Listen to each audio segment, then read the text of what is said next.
That's going on. Chris, ready? Good morning. Call this meeting to order. This is the regular May meeting of the Montana Board of Public Education. Today is May 16th, 2025, and we are meeting in the downstairs conference room at the Montana School for the Deaf and Blind in Great Falls. We will begin our day with the Pledge of Allegiance led by MSDB students. I pledge allegiance to the flag of the United States of America and to the republic for which it stands, one nation, under God, indivisible, with liberty and justice for all. Thank you. Thank you. Go this way. Have a good day. Chris, will you please call the roll? Tim Tharp, Here. Ron Slinger, Here. Julia Maxwell, Here. Renee Rasmussen, Present. Gavin Mao, That's it. Lisa Schmidt. Here. Alan Easton. Here. Superintendent Hevelin's office. Here. Commissioner Christian's office, Excuse. Governor Gianforte's office. Excuse me. Board of Public Education encourages the public to participate in board discussions. Persons who wish to participate should sign the public comment sign-in sheet and identify themselves to the board chair or executive director prior to the board's consideration in the matter in which the persons are concerned. Anyone wishing to participate in board discussions will be recognized by the chair in keeping with normal board parliamentary procedure. We discourage public comment on personnel matters and ask that you discuss these in private with the board chair. Montana Board of Public Education is a professional development unit provider. Attending a Board of Public Education meeting may qualify you to receive professional development units. Please complete the necessary information on the sign-in sheet if you are applying for professional development units. This time, we'd like to welcome any visitors joining us today. Do we have any visitors online? Other than our- Okay. Any visitors present who'd like to introduce themselves? Good morning, my name is Christopher Winhart. I am a math teacher at Thompson High School. And Kim asked us to come up today because I'm one of the finalists for the state Montana Board Presidential Award. I'm Michael Poser. I was Chris's accountability buddy when we applied. It's quite the process to apply for that program, so we did it together. I'm the science teacher at Thompson. I'm Kim Popham, Director of Public Policy and Research for MFP. Julie Margot, Chief Program Officer at the Montana Office of Public Instruction. Christine Longstead, ACPO at the Office of Public Instruction. Christy Steinberg, Director of Accreditation of the College of Education of the University of Montana. Jordan Langford Forster, Chairperson of the Montana Advisory Council on Indian Education. Welcome, everyone. We have, still doing this? Okay. Oh, are you getting ready? Okay, yes, at this time on our agenda, we have basics of working visually impaired. So we've got some folks from MSDB to share some information with us. And so I'm gonna get out of the way because we have experts here and I'm not them, but one thing of the pledge, go back to that really fast. I know we have a couple of superintendents here. If you go to any Great Falls High event, you'll see the pledge being signed to the audience. And we'd be glad to teach a couple of your students on your campuses to sign the pledge if you want to make your pledge accessible to everybody too. So just, I know you emailed me yesterday about another issue kind of about the same vein, but we'd be happy to work with any kids. But yesterday you learned a little bit basic signs. So as you were walking around our campus, you could interact with them. And then just as important is we have just as many blind, low vision people here, and there's a way that you should interact with those folks. So that's why I wanted to introduce you to Jerry Darko, who is our orientation and mobility specialist that will just give you some advice and hints and proper ways to deal with the blind and low vision student or staff. So Jerry, thank you. Good morning. Morning. I've taught orientation and mobility here since 2010, and so I work a lot with, different people come on our campus and they interact a lot with our students. Our students love interacting with new people. They like it when they're addressed and then they're talked to. They like to tell you their stories. And so it's totally appropriate for everybody to interact with our kids, say good morning. if a person can't see you, obviously they would need to know, who are you? They need to know your name and maybe even your position. Why are you here? What purpose will you be interacting with them for? And so they might need to know, I'm Jerry Darko, I'm an orientation mobility specialist. How are you? You could, if you put your hand out to shake their hand, you could just let them know, I'm holding my hand out to shake your hand.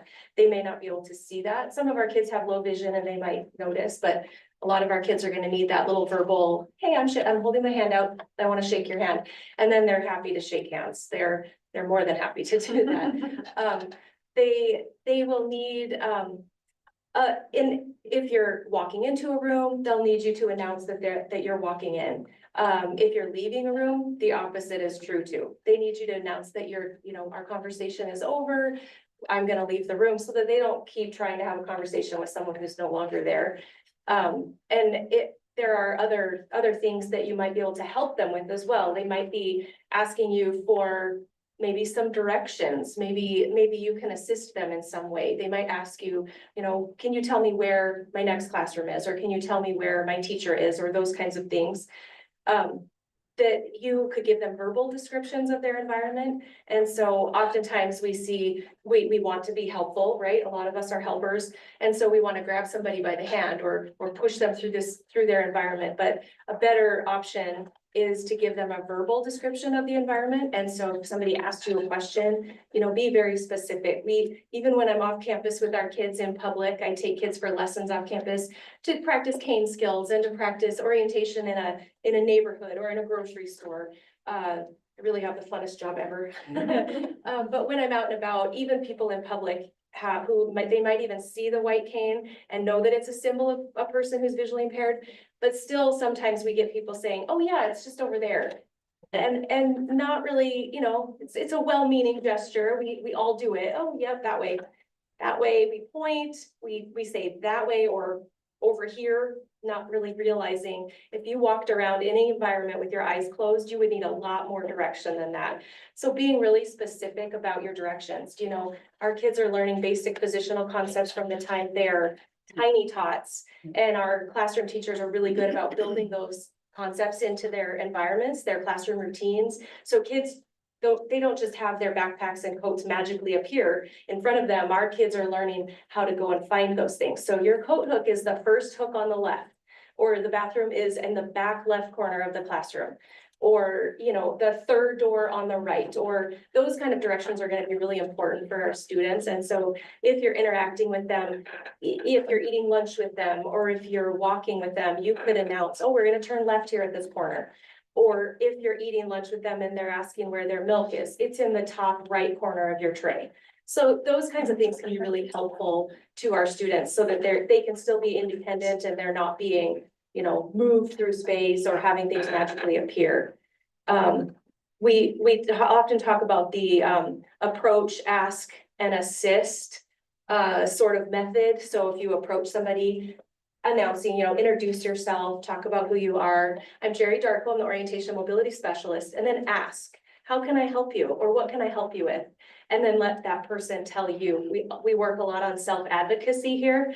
And so we want our students to be able to announce, I need to find a bathroom, or I need to know where my coat hook is, or I have dropped my cane and I can't find it. And so for that kind of assistance, you could ask, well, do you want me to tell you where it's at? I could tell you that it's next to your left foot, or those kinds of things are going to be really important for our kids, building their confidence. It builds their self-advocacy skills, and then just independence in general.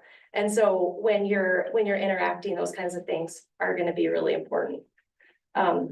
Is there anything that you can think of, Paul, that I'm forgetting? No, it is, I guarantee it, if you teach this even to your teachers, because it is very detailed and very explained, they become better teachers, because you cannot leave the detail out when you're working with the blind low vision kid, and that only helps better. And one of the worst things, maybe Ms. Darko will correct me, but worst thing you can do is ignore the blind and low vision person and just step to the side and be quiet. That's one of the worst things that you could do. So I think that is easy ways to do it. Yeah, and they love to be talked to. So if they have an assistant with them, make sure you're not talking just to the assistant about the child, but talk to the child. they really do want to interact and talk, and they love hearing new voices, and they love having new ideas and different conversations. And a lot of our kids have a lot of great stories to tell, and we've all heard those stories a lot. So if they have a new person who hasn't heard a story that they could tell, they will be happy to tell you. But about being really specific, I have one great example. When I first started back in, 20 years ago or whatever, we had a child that lived in the cottage, and he was a Braille reader, and his Braille schedule was on the refrigerator in the cottage. We understand that to mean that we've put it on the front of the refrigerator with a magnet. So think about that concept on, and how many different meanings that word has. So those papers are on the table. We often hang things on the wall. Your shirt is on, the lights are on, my shoes are on, all those different positional concepts. The one word has lots of different meanings and connotations depending on what we're talking about.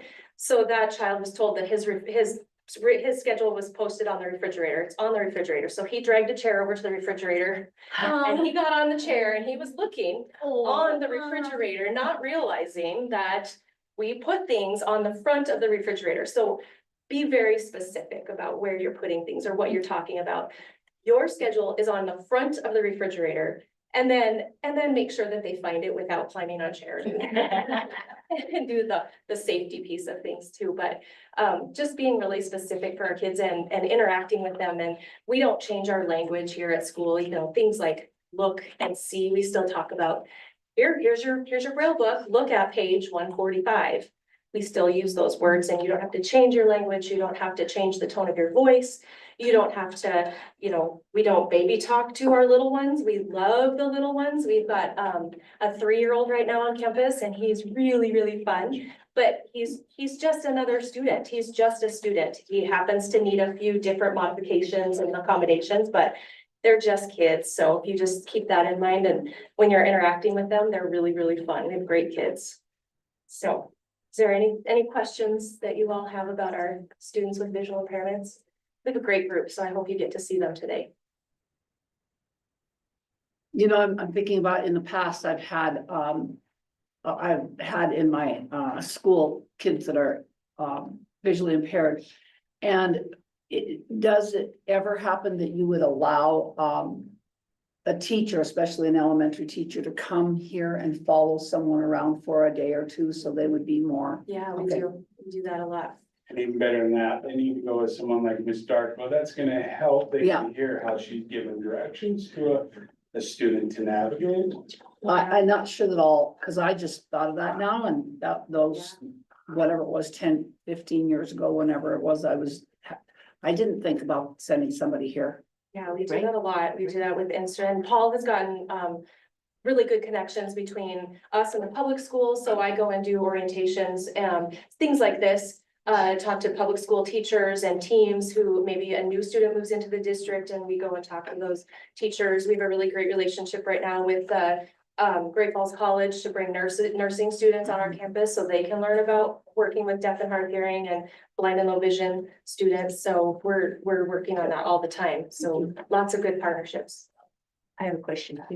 Do you work with your outreach coordinators to get to the schools? Yeah, I'm sure that would help a lot. yeah, definitely helps. That we have, they've even set up meetings where they've brought a team on campus. They have a team of people, sometimes with the child, sometimes they'll bring the student and the family and the teachers, and they'll tour, and maybe the child will see some of our classes, maybe sit in on a little bit of a class, just to see what that's like and how we can accommodate for whatever that child's needs are. So we do lots of things like that. We want kids, whether they're here on campus or out in the public schools, we really want our kids to have the accommodations that they need, so they're getting a good education too. And learning independence also. If you're just a child that's sitting in your chair and you have no idea what's going on in your environment, and public schools move really fast. It's a fast-paced environment. And if nobody is sitting by you describing what's happening in the environment, all you hear is shuffling of papers, lots of talking, chit chatter. There might be things happening that you're just totally unaware of and need that that verbal description of what's going on in the environment. And so our teachers are really good about when someone walks in, oh, we just saw Mr. Furthmeyer just walked in the room, and then our kids get really excited and get to interact with somebody. Or when we have guest speakers, we want our kids to know what they're doing, so we describe how they're, you know, what materials are they using, or how are they moving around, or what, you know, those kinds of things are important for our kids to understand what's going on in the environment. And to board member Schmidt's question, most the credit to our outreach, because they haven't had to. Most have gone on and been comms, whether they have 2 or 3 orientation mobilities in the outreach. Okay, So we have Jerry on campus, but there's also those in the outreach that have gone and got their comms license. Yeah, anything else that I can talk about or questions I can answer?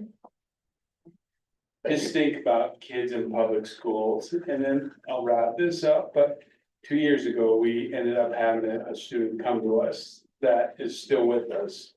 That had full sight, was in a wreck during the summer, went blind. So this can happen to anybody at any time. And we see it all the time, so think about that when you're back in your schools. That any of those kids at any given time could lose their sight or hearing to what we're talking sight today. And how would you help transition that kid to be successful? Because our goal is to get them here and get them out of here. That's when they leave here, they're gonna go into a hearing or a vision world. They won't need to function in that. So we're lucky, Jerry does national presentations. We're lucky to have a national presenter right on our campus. But it's exciting, and I challenge I came from general public ed in Anaconda. Yeah, I was her principal at one time. Yeah, and we got more on them over there, but if McLean was here today, but when I was a public school principal, I never thought about any of this stuff. And I never thought about where our kids learn in those schools, and I challenge all our public educators to think about where those kids are at in their school and where they could be, and start working with our consultants and go from there. So just one last announcement that has nothing to do with what you just heard. I know we have some new board members, and I know we have some people in the book crowd that I have not seen before. So if you would like a tour at the end of the meeting today, just come to the main office and we'll set up a tour for you guys to get to see the whole campus, because I know I was cognizant about that. So if you can just give us like a 30-minute notice when you think you might be finished, text, and we'll get someone set up to give whoever wants to see the campus a tour. Thank you. Also, we might not see Paul later on. We'll be taking off to see, watch a kid at divisional track in Belgrade later on today, so. Tis the season to be off and running around, but of all of the meetings that we attend every year, the old Supreme Court chambers in the Capitol is pretty cool, but there's nothing quite like being on campus right here. We're not judgmental.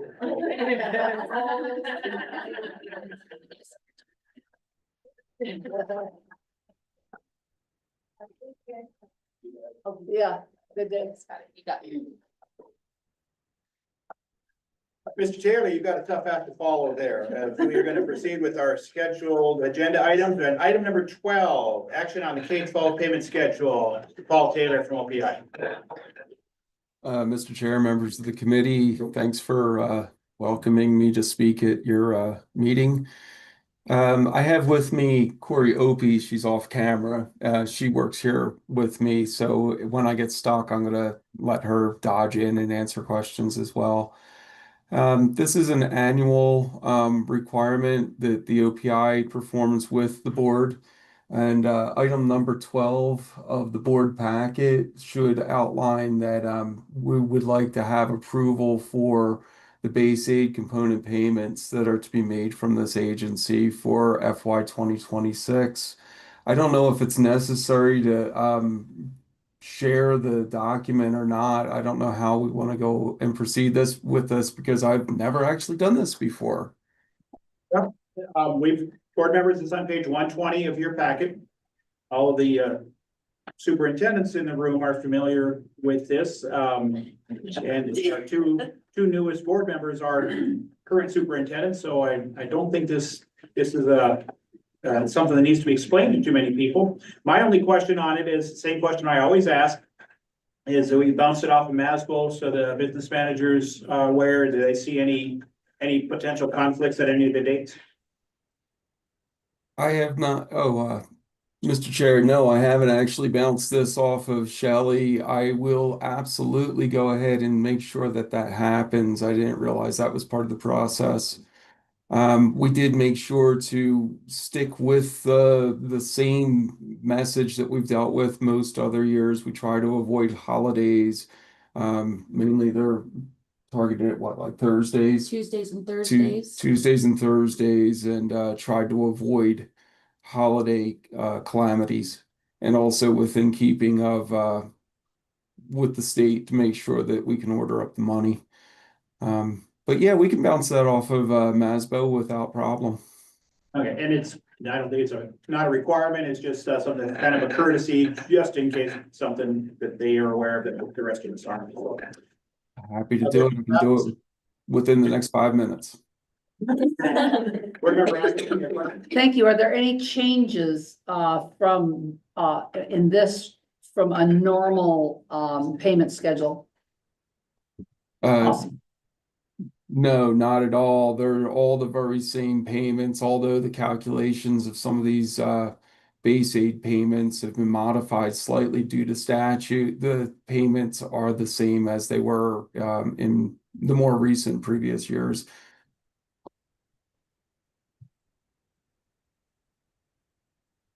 Mr. Chair, I'm ready to make a motion if that's okay with you. Right.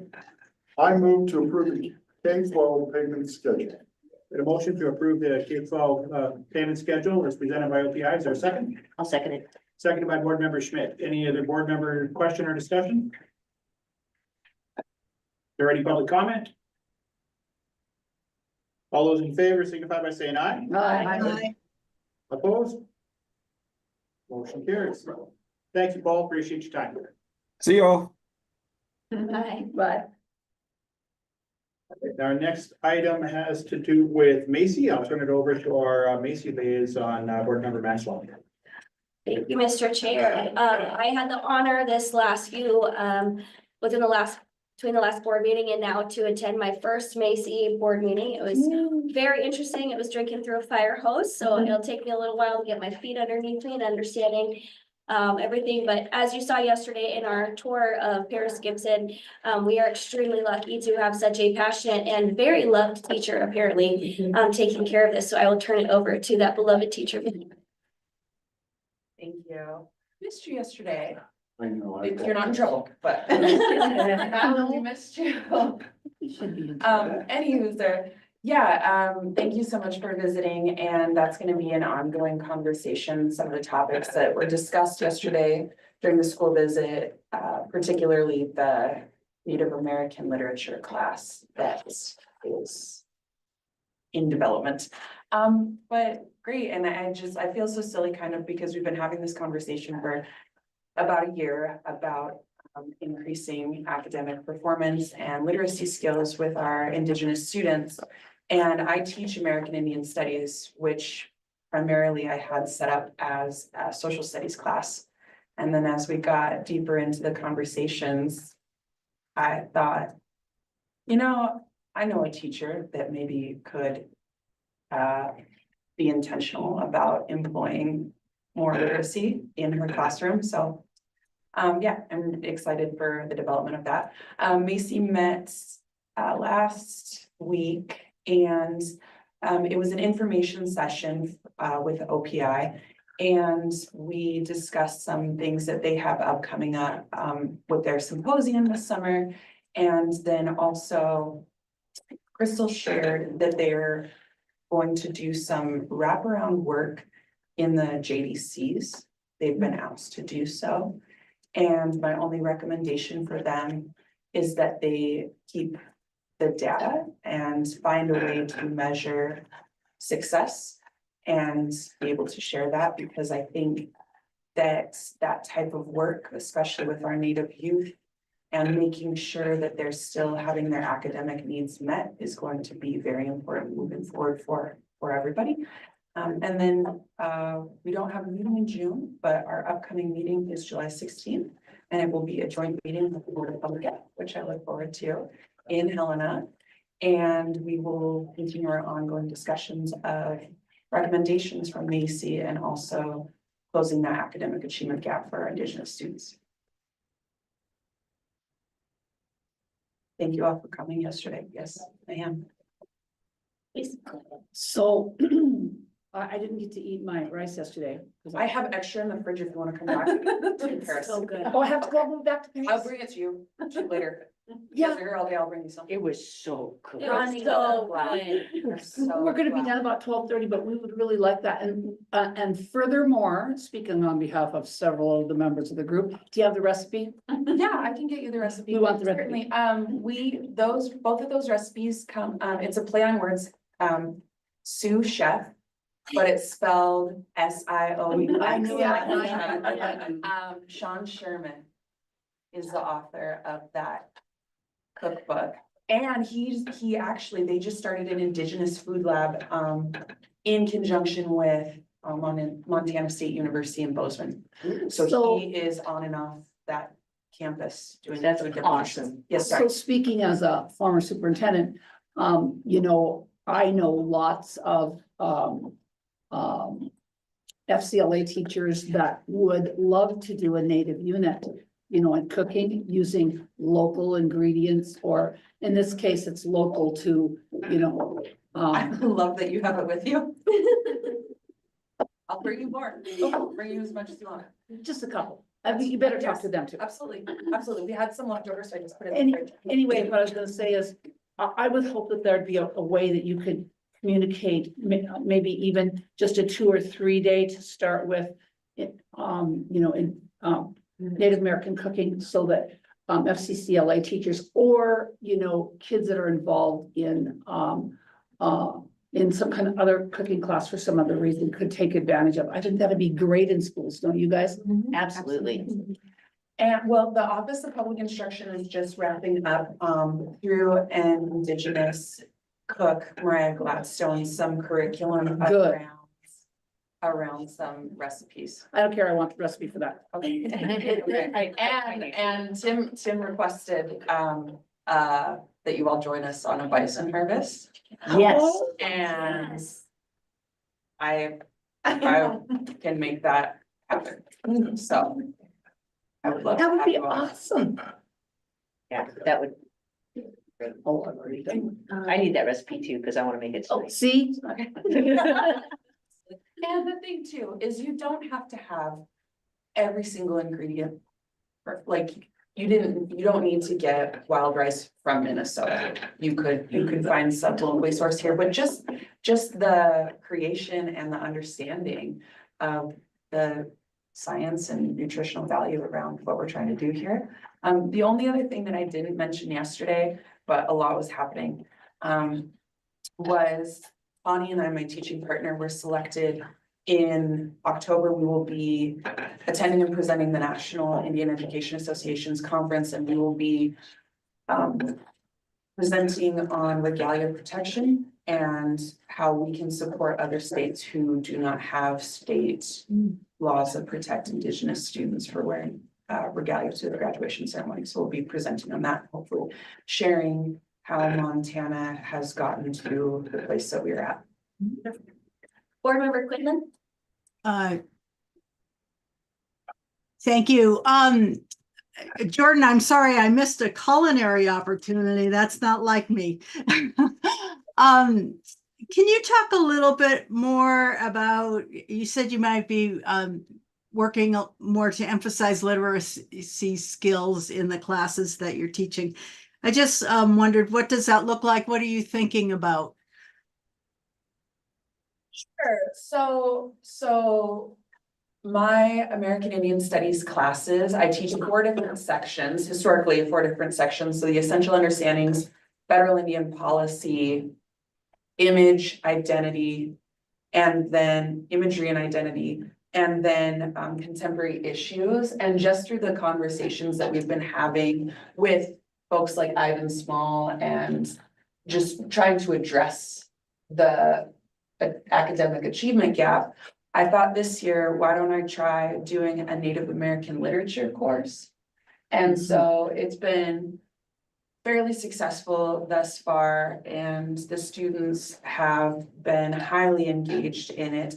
And I just wrote it to meet high school English standards as well as high school history standards. I got it approved by the board, and thus far we have written 55 half credits for this course. And so the students presented yesterday, some of the students presented yesterday on their experience with the text. And the text that we used this time around is Counting Coup by Joe Medicine Crow. I don't know why I'm looking at that like she's up there.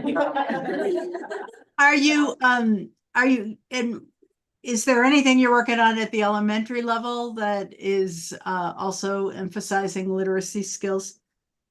Yeah, so not me in particularly, but I've been coaching members of our team. They are youth development specialists. So although they are not certified teachers, they're teachers, and they go around to all of the elementary schools once a month, and they have culture class. And so we've really been infusing a lot of texts, books, children's books, Indigenous authored children's books at the elementary level to increase reading and engagement. Great, thank you. I will say that you gave that book to my daughter. I did. And she has read almost all of it. And her favorite thing was asking a question, Mom, but his name's Winterchild. Why are they calling him anything else? If he was named that, that should be his name. And so she's very now super invested into it. So if she has any questions, you know how to get a hold of me. I do. Yeah, and one of the questions that I got concerning the book was, it's not at their grade level. It's not a high school grade level. And what I will tell you is that if it's new information to you, it's grade level. Even a children's book, if you're reading it for the first time and you learn something new. You know, we did something at church the other night, and the kids learned about rainbow shrimp that live at the bottom of the ocean, and then they went home and told their parents. And I promise you, their parents weren't like, that's not at my grade level. No, it was new information to them, that even though, you know, these 6, 7, and 8-year-olds were learning it, if it's new information to you, it's grade level. Member Schmidt. I have a question for you, Jordan, and maybe this is naive, but is there a way for you to share your curriculum that meets the social studies and literature standards with the educator prep people at the universities? Yes, and actually, I've been working pretty closely with that core school that you all went and toured yesterday as well, and their teacher prep program. But certainly, I just want to make sure that it's refined as possible, so I'll be closer to that level at the end of this school year. Excellent, thank you. Yes. So before we move on, I did want to preview a little bit about what our meeting is going to be in July. In your packet, there are a couple documents that we have looked at, but I've added a little bit of information that I think will be relevant for our meeting.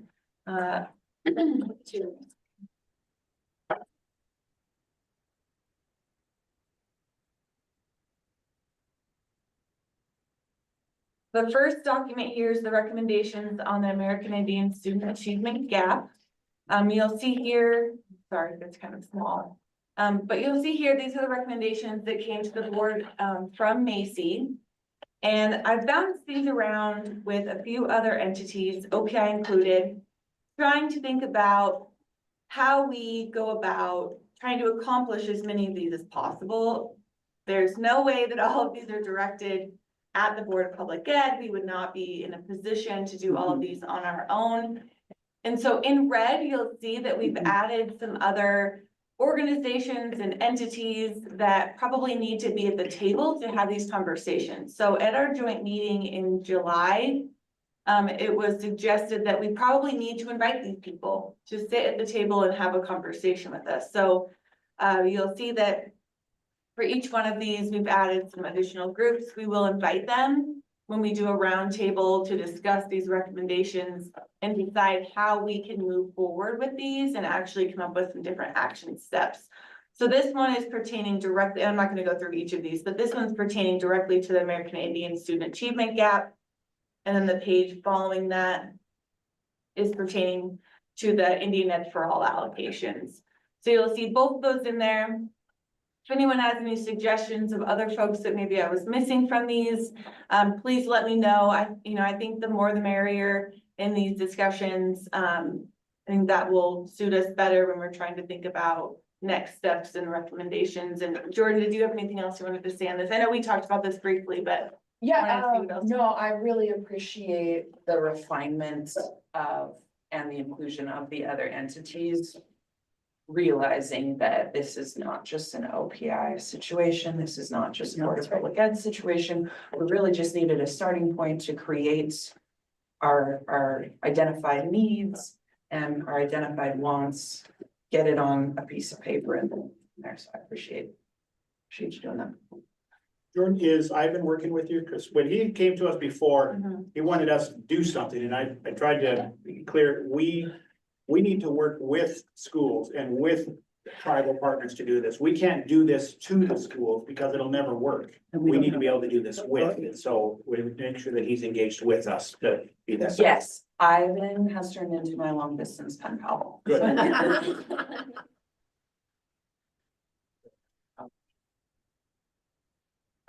Oh, there you go, Dr. McLean, go ahead. Oh, you have to unmute yourself.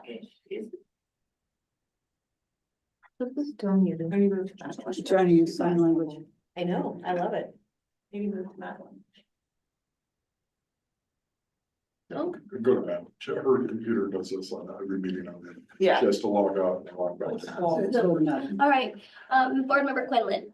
Thank you.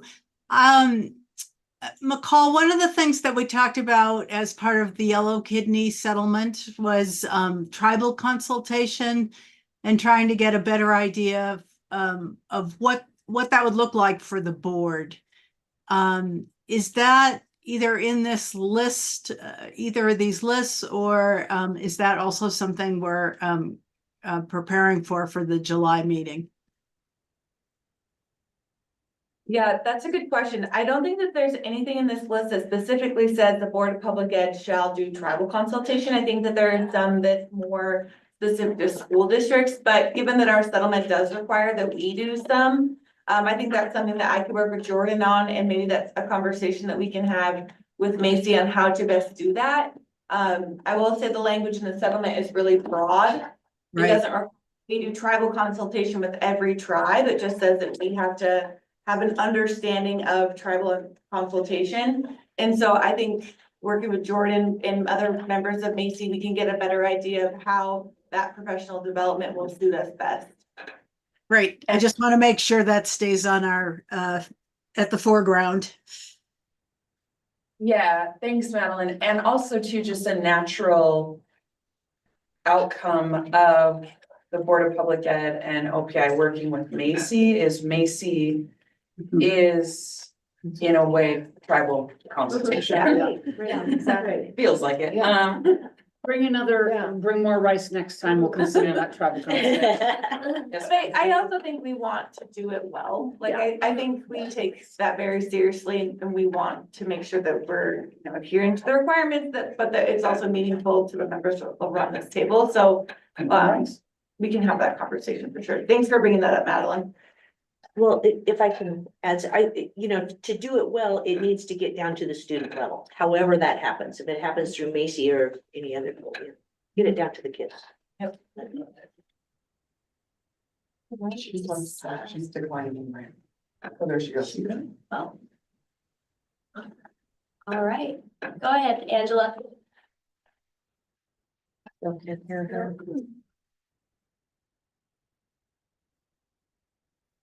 Are you able to, do we have a chat open? No, chat.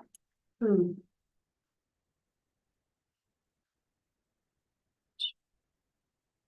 was there anything else Are you calling her? Was there anything else on the list that, I didn't make it to your last Macy meeting, but was there anything else that you guys discussed that you wanted to discuss at the joint meeting? No, just recommendations. We'll just put you on speaker. Right. All right, Dr. McLean. Thank you so much, Mr. Chair, members of the board.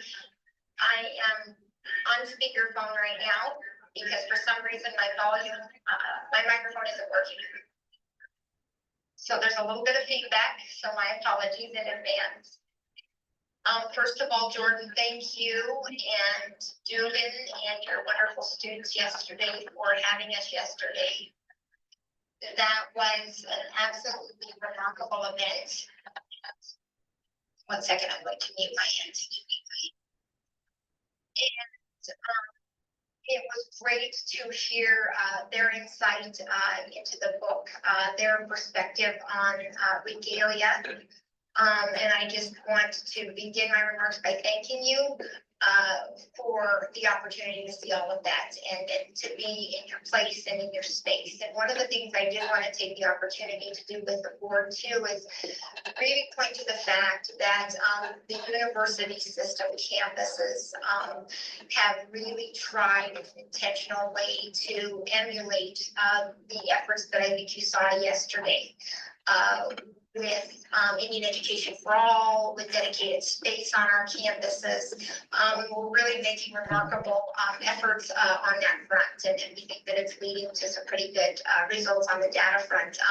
Jordan and Dugan have long been strong partners with the AIMA Council and with me in particular through my role on the Macy, so I really appreciate that. And then one of the other things that I just wanted to highlight here is on Monday I'll meet with the AIMA Council, and one of the pieces that will be featured as part of our work as we go forward this next year is that tribal consultation.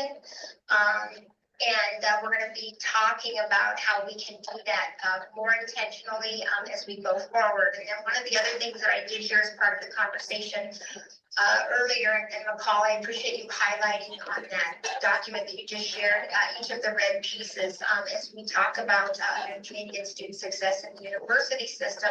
One of the things that I often share is that the conversation around American Indian student success belongs to all of us.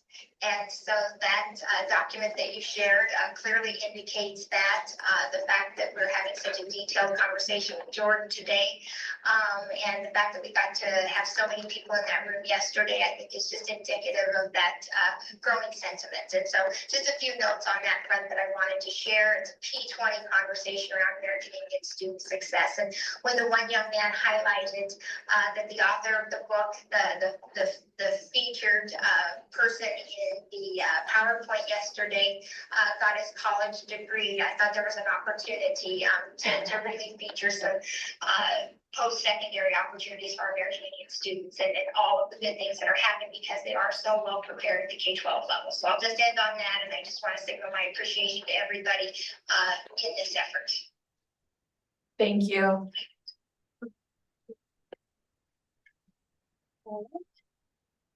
The superintendent can't be here, so she just wanted me to thank you again for yesterday. That was an amazing experience. Aoife and Macy are very important to us in the superintendent's office and OPI. And we just wanted to highlight some of the really interesting things the superintendent is doing.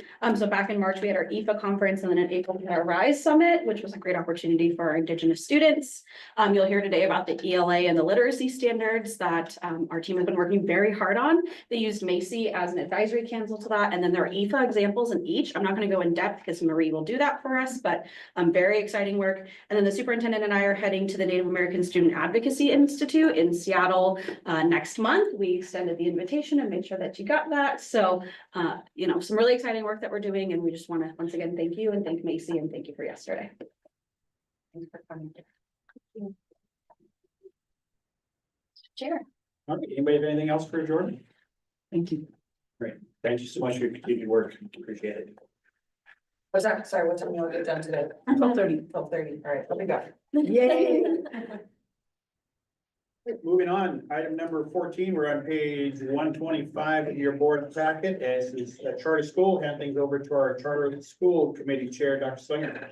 Thank you, Chair Tharp. So I see we have our first item 14 with us. I see Kathy's here. Kathy, it's welcome. Great to have you here. I'm looking forward to hearing your update. Thank you, Dr. Slinger, Chair Tharp, members of the board. Just as a reminder, I'm Kathy Kinchlow, and I am the Director of Planning for the Community Choice Schools Commission. And just, have a report for you today, an update on our work. As you may recall, last meeting was my second day on the job. So now I have a couple months under my belt and quite a bit to report on our progress. So just as a general update in what I've been up to over the last couple months, settling into the role quite well. It's been a great experience. McCall and I check in weekly. She's been very helpful in onboarding and connecting me with resources. Most of what I've been up to has been just basically operational systems for the commission. So kind of building out our bylaws, getting our policy committees up and running, as well as digging into some of the intricacies of the law. So for example, the Title 20 non-exemptions are a big piece of the work that we need to define. I've also been looking into the funding formula and doing a lot of research and connecting under Indian Education for All. So great to hear Jordan's report. And as a former Minnesotan, I happen to have a plethora of wild rice in my pantry. So I've already Googled that recipe and will be making the rice this weekend. Thank you. And as far as the report provided in the packet, just wanted to provide you an update. We did have one bill going through the session, and the governor passed through. It has the governor has signed it. It was just an amendment to the law allowing us to accept gifts from private individuals and then receive public funding. And the greatest impact of that is this will allow the commission, when the time comes, to apply for federal funding to help support community choice schools in their startup year. So there's actually millions of dollars of funding available through the U.S. Department of Education to help support the startup year, so that year prior to schools actually getting their A and B and basic entitlements. So that is good news for us. The other big piece that we have rolling here is I've been working with the procurement team to secure a contract with the National Charter Schools Institute, and they will be providing strategic, operational, and consulting support to myself, to the chair, and to the commission. The biggest piece of this contract is really helping us implement the law. So breaking down all of the procedures, the documents that will apply to the application process, the oversight and the renewal and possible revocation of both community choice schools and other authorizers. And what sets the National Charter School Institute apart from other organizations across the country doing this work, support to authorizers, is that they have an accountability tracking platform. So we'll be able to input all of our measures of oversight for the schools, for the other authorizers into this platform. And it will help us monitor their operational, academic, financial goals as they progress. So we're excited to build that out. In addition, the Institute will be providing us strategy sessions and training for myself, the commission, helping us think through some of our policies, and then finally direct coaching and support to me, which I'm very excited about. I actually had an opportunity earlier this week to attend their annual conference for charter school authorizers. It was an excellent event. I have a very long follow-up list full of resources and insights that we can directly apply to our work here in Montana. So it was a great opportunity to connect with other authorizers across the country. Great opportunities for conversations. And I was able to ask many of them who have been doing this for some of them up to 30 years, what have they learned from their experiences? What can we apply here? What are they trying to change in the process so that we can learn from what they've been through? And the consistent theme I heard there was real focus on capacity. So, a team may have a fantastic curriculum and approach to, helping students, but if they don't have the capacity to implement that, it's just not going to happen as it should. So more focus on the human factor, and then just balancing support and oversight of schools is my big takeaways from that conference. And if I may add one more point, this happens to be National Charter Schools Week. So we celebrate that every year in early May. As far as the commission, I implemented my first large communication. We have a list of over 600 stakeholders. And as I'm thinking about that, we probably need to add all of you to that list as well. So I will do that for next month. But essentially, I'm just trying to promote communication and garner support for what we have going here in Montana, and sent out a communication with kind of some of the history and premise of chartering. So the actual first idea of chartering came from whom was the president of the teachers union at the time. And he had this idea of teacher-led schools, which is, you know, one of the premise behind chartering is give more power to the teachers. So that was taken a hold of over 30 years ago, and brought together the first charter law under the premise of encouraging innovation in exchange for accountability. So we are happy to be a part of that system now. And just as a point of data for your reference, so currently there are 7.6% of public school students across the country who are currently enrolled in charter schools. And if we apply that to Montana's approximately 150,000 students, that would be possibly up to 14,000 students when we are fully implemented here. So taking advantage of some unique programs that meet their direct needs. And we are excited to get to that point somewhere here where we can start approving schools. Yeah, that is all I have for my report. Happy to take any questions, and just remind you, our next meeting is June 17th in Helena. Thank you, Kathy. Does anyone on board have any questions? Chair Tharp. Hey, Kathy, same question I have every time we talk about this. Any insight as to when we're gonna get an opinion from the judge? Good question. Thank you, Chair Tharp. Members, we anticipate probably around end of June, early July. We are hoping to have some news. Thank you. Any other board member have any questions? Mr. Chair, I have a question. Kathy, does the National School Institute have any resources to offer you in terms of setting up charter schools in a particularly rural state? Good question. Thank you, Member Quinlan.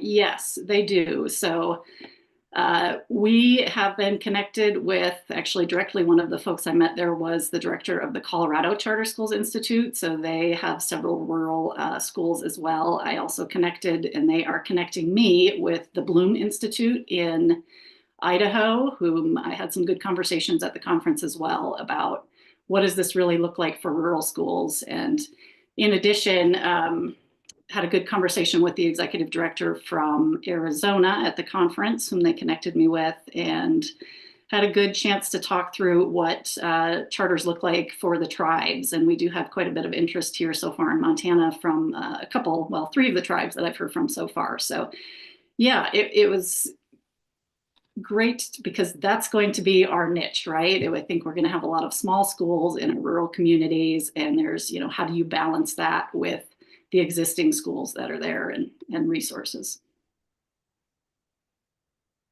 Thank you. Anyone else have any questions for Kathy?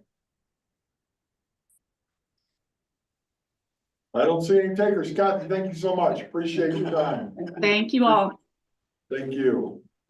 We'll move on to item number 15, a review of the revised public charter school application and evaluation criteria. That's on page 127. Here we'll begin. And Director Flynn, please walk us through that. Yeah, thank you, Mr. Chair. There are 3 documents as part of this item, 2 of which are required to be publicly available by June 1st. So each meeting in May, we discuss these changes that have to be made. And then we'll make sure that we get those out on our website by June 1st. The first one we're going to go through is the application. There was a bill that passed this session, House Bill 251, that required some changes to our application. There's also just some sort of technical cleanup that I did. But as we get to those, I'll show you some of those cleanup items. So I'm sorry, I'm going to scroll here a little bit. The first few pages won't change. You'll see the introduction here. I did change the way in which we state this, given that, it's no longer House Bill 549. We need to just talk about the title in which it lives in statute. So we'll update that language. I also added language here that says, and must demonstrate a commitment to and robust understanding of personalized and proficiency-based learning. That came directly from the statute, or House Bill 251 that is now required for the board. When we review and approve applications, there will be a new question on your criteria, so you will also see that when we get to that document, that you have to have a yes or no on personalized learning. Now, it looks like I revised, this next section quite a bit, but basically what I did here is I aligned these items with exactly what is in the criteria, as well as how you all then move that information to that Excel document when we're looking at scoring and grading charters. Because I think as we've done this, we've done a really good job of trying to really share the expectations of what is required by our charter schools. And I just want to make super clear that all of this information is what's in the application, is also in the criteria document, is also used when, in Excel for us when we're going through and scoring these. So I just wanted to make sure that that information was crystal clear in here as well. And then, the usual changing the submission procedures. We're gonna stick with the last week in October. I think that actually worked really well. Having that whole week to review that information, give them feedback and accept that was really helpful. We also took a little time as the charter committee to review the language here under the submission procedures. As you guys know, we receive applications in a variety of ways. Some of them come in the application, it's very neat and tidy and short. Some of them come very lengthy with handbooks, and some of them don't use the application at all. And so we try to, in this, say very directly that we are expecting a brief, direct response to each question using the application. I think part of the problem was I used to put it out in a PDF. I'll put it out in a Word doc now. They can just use the Word doc and I won't have to worry about them converting it to a Word doc. Very specific that we don't want handbooks. We don't want, large documents or appendices. We really just want links to those if possible, especially if they're under a local school district. That information is already on their website. So we really try to just narrow that information down. So you'll see those changes there. And then I'm going to scroll here a little bit because there's no other changes. And then the only other addition in the application is this additional question, which I referenced above, is how they're going to demonstrate a commitment to and robust understanding of personalized and proficiency-based learning. So this is one of those additional requirements that they'll have to answer questions too. All right, any questions on the application? All right, I'm gonna move to the criteria. Sorry for my scrolling. All right, so now we're in the criteria document. All of the changes to the top are the exact same changes I made to the other top, so none of that is changing. I cleaned some of these other things up a little bit. This is the document that you all take notes on. It's really for you to go through and use as your guide when you're scoring your charters. So I really tried to be, sit in your position and think like what is actually helpful for you. So I took out some of these questions that are not required, that you don't need to actually fill out information for, and it's not necessary. And then again, added this understanding of personalized and proficiency-based learning. So you'll have to answer that yes or no question. It'll also translate to the other document. Director, could you I'm go sorry. to the top of this document and reiterate to everyone the new limit in your? Oh, thank you so much. Yes. Yes, thank you so much. One of the requirements in House Bill 251 also set a cap for how much this board can approve in new charter schools each year. So each year we are allowed $1 million in new charter schools. Now, remember that could vary. high school basic entitlements run over 300 and something thousand, where elementary are much less than that. So we will have to start thinking a lot more strictly about how we're going to rank. And then the amounts that go with each of those. And when you get to 1 million, we're done. So for reference, what we approved this last year, the 5, was just under 1 million. It was about 900 and something thousand. So keep that in mind for reference. And that actually was a pretty good mixture of high schools and elementary schools. But it was only 5. So we'll be having to think a little bit more critically about that as well. Thank you for pointing that out. I totally skipped that. And again, putting it in this document so they understand that this body has a really tough decision to make, that you no longer are putting together a consent agenda like we were trying to call it, where you have some that you say, yep, these all looked really good. You know, these ones were definite no's, and then we're going to talk about these ones in the middle. We no longer are probably going to have that process. And I know that Chair Slinger and I are going to be thinking about how we really want to come up with that scale, I guess, for lack of a better term. So we'll be working on that between now and the end of this year. Is this one of the 2 documents that has to be public, or is this for us? It is. It does have to be public, yes, the criteria document. Because I was just thinking that as you talk this through, that that ranking system might be something that we do, each one of us that are reading the applications do privately.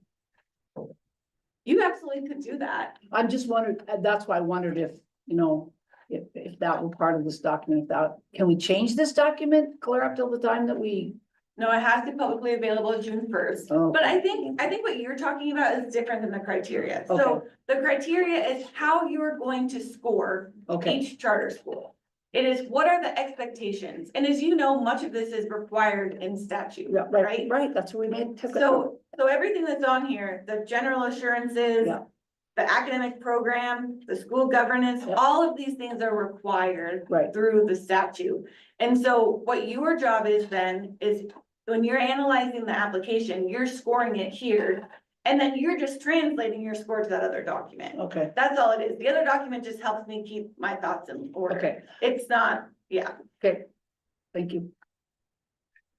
All right, so I think that's all on this. So the only other document I was going to show you is the timeline. This could change a little bit. This one's not required to stay the exact same. And in fact, I think I even put a little disclaimer on the bottom there, that it could potentially change. This is typically the same document that we've used, but I think it's helpful for folks to see sort of what our thought process is for each of these time periods. We do have a little bit more flexibility now, given the passage of our agency bill. Even with the passage of our agency bill, I think these timelines still stand a little bit. There might be some things that we want to move around, but I think generally this will remain the same. But I think this timeline is also helpful to put out for the public. So, and I'll just reiterate the part, the evaluation tools for us to track and for you to evaluate as you review the applications. But our committee talked about the need for a much more in-depth scoring matrix when we score, because we truly could get to a situation where this application has a consensus score of 47, this one has a consensus score of 45, we run out of money at 47, and that's the cutoff. There is no, oh, I really like them though, and I really, no, and it'll truly depend on those scoring matrices, as Nicole said. Yeah. If you happen to have the top 3 as high schools, you probably not have gotten rid of your, because of A and B, you're probably done at that point. So we won't have that same back and forth conversation. A lot of it, I mean, there could be a clear line of delineation between the ones we actually could even consider, abandon the discussion of them around, okay, here's where the score was, and are these the top 3 or 4 or 5, because there is no funding for this. There's just a cutoff. And realize, this is gonna make our work a lot harder. And this is, when we had our first round, we had a whole lot of them that we said, just give them a try. Doesn't feel right, but there's nothing in the law that said to say no. They met the basic criteria of what the law said. And so we approved them. And so now then when we got pushback from the legislators, we said, look, this is the law you presented. Well, now they put some pretty significant guardrails on that for us. So now we come down to those borderline ones, it's gonna get tough. And if I may, Mr. Chair, I do want to add on that. During the interim, I did get a lot of pushback from our legislative partners who said the board really needs to rein this in. The board really needs to think about, you know, either limiting the number or limiting the amount. And I said, you know, this is really your act. If you want to limit the number, if you want to limit the amount, we're perfectly willing to follow your lead. And they did that. And I'm actually grateful that they chose to do that in a way that they approved.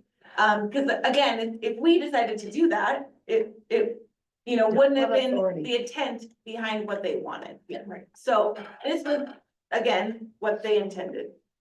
Member Quinlan. Thank you, Mr. Chair. Is the $1 million limit on just the increase in basic entitlements, or does it also have any implication for A and B? That's a good question, Mr. Chair, Member Quinlan. It's just on the basic entitlement. Okay, great, thanks. Is there any other questions from anyone on the board? Okay, seeing that, I'll turn it back over to you, Chair Bud. All righty. Next is item number 16, and this is under the assessment committee. We'll hand it over to the assessment chair, Chair Rasmussen. Thank you, Mr. Chair. We are going to look today at a modification to the single system of alternative statewide assessments. This is what we looked at yesterday briefly, so we should have the information. Cedar, are you here someplace? Thank you. I'm sorry, I have my glasses off. So I'm going to turn this over to Cedar because she has all the language and all the options at her fingertips. Thank you, Cedar. Thank you, Chair. Good morning, Chair, members of the board. My name is Cedar Rose, spelled ROSE for the record. As a reminder, I'm the Assessment Director with the Office of Public Instruction. This is a action item on the recommendation for the board approve a change to our alternate assessment system. As a reminder, yesterday in the superintendent's update, I presented information on moving from our current assessment model for alternate assessments, which is using the multi-state alternative assessment or the MSA for math and ELA, and the AMSA, the alternate Montana science assessment for our science assessment. Our recommendation, moving the math, ELA and science alternate assessment to the DLM or the dynamic learning map model for the 2025-2026 school year. As a review of yesterday's presentation in the superintendent's update, and which is on page 143 of your board packet, this recommendation is based on the ability to better align assessment and instruction and our instructional goals for our students with their most significant cognitive disabilities, as well as consolidating our statewide assessment platforms and for our administrator training to reduce the administrative burden on our educators, as well as to move to a more appropriate assessment model for that group of students. I know I provided a lot of information to you yesterday. One of the things that I do want to note is the timeline for this move is really based on the rare opportunity to be able to move all of these assessments over to the same platform within this year due to some of our contracting changes. I provided you a lot of information yesterday, so I will open it up to any questions that you may have about this recommendation. Yes. I don't have any questions, but I do have a brief comment. I do want to thank you for looking at this. I know that it's going to serve a lot of kids a lot better and a lot of teachers and school districts. So I really appreciate you taking the time to go through and make it easier for our school districts. Chair Member Maxwell, thank you. I appreciate that very much.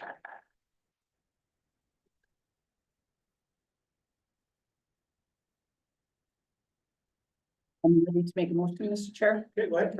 I move to approve the separate superintendent's recommendation for a modification to the single system of alternative statewide assessments.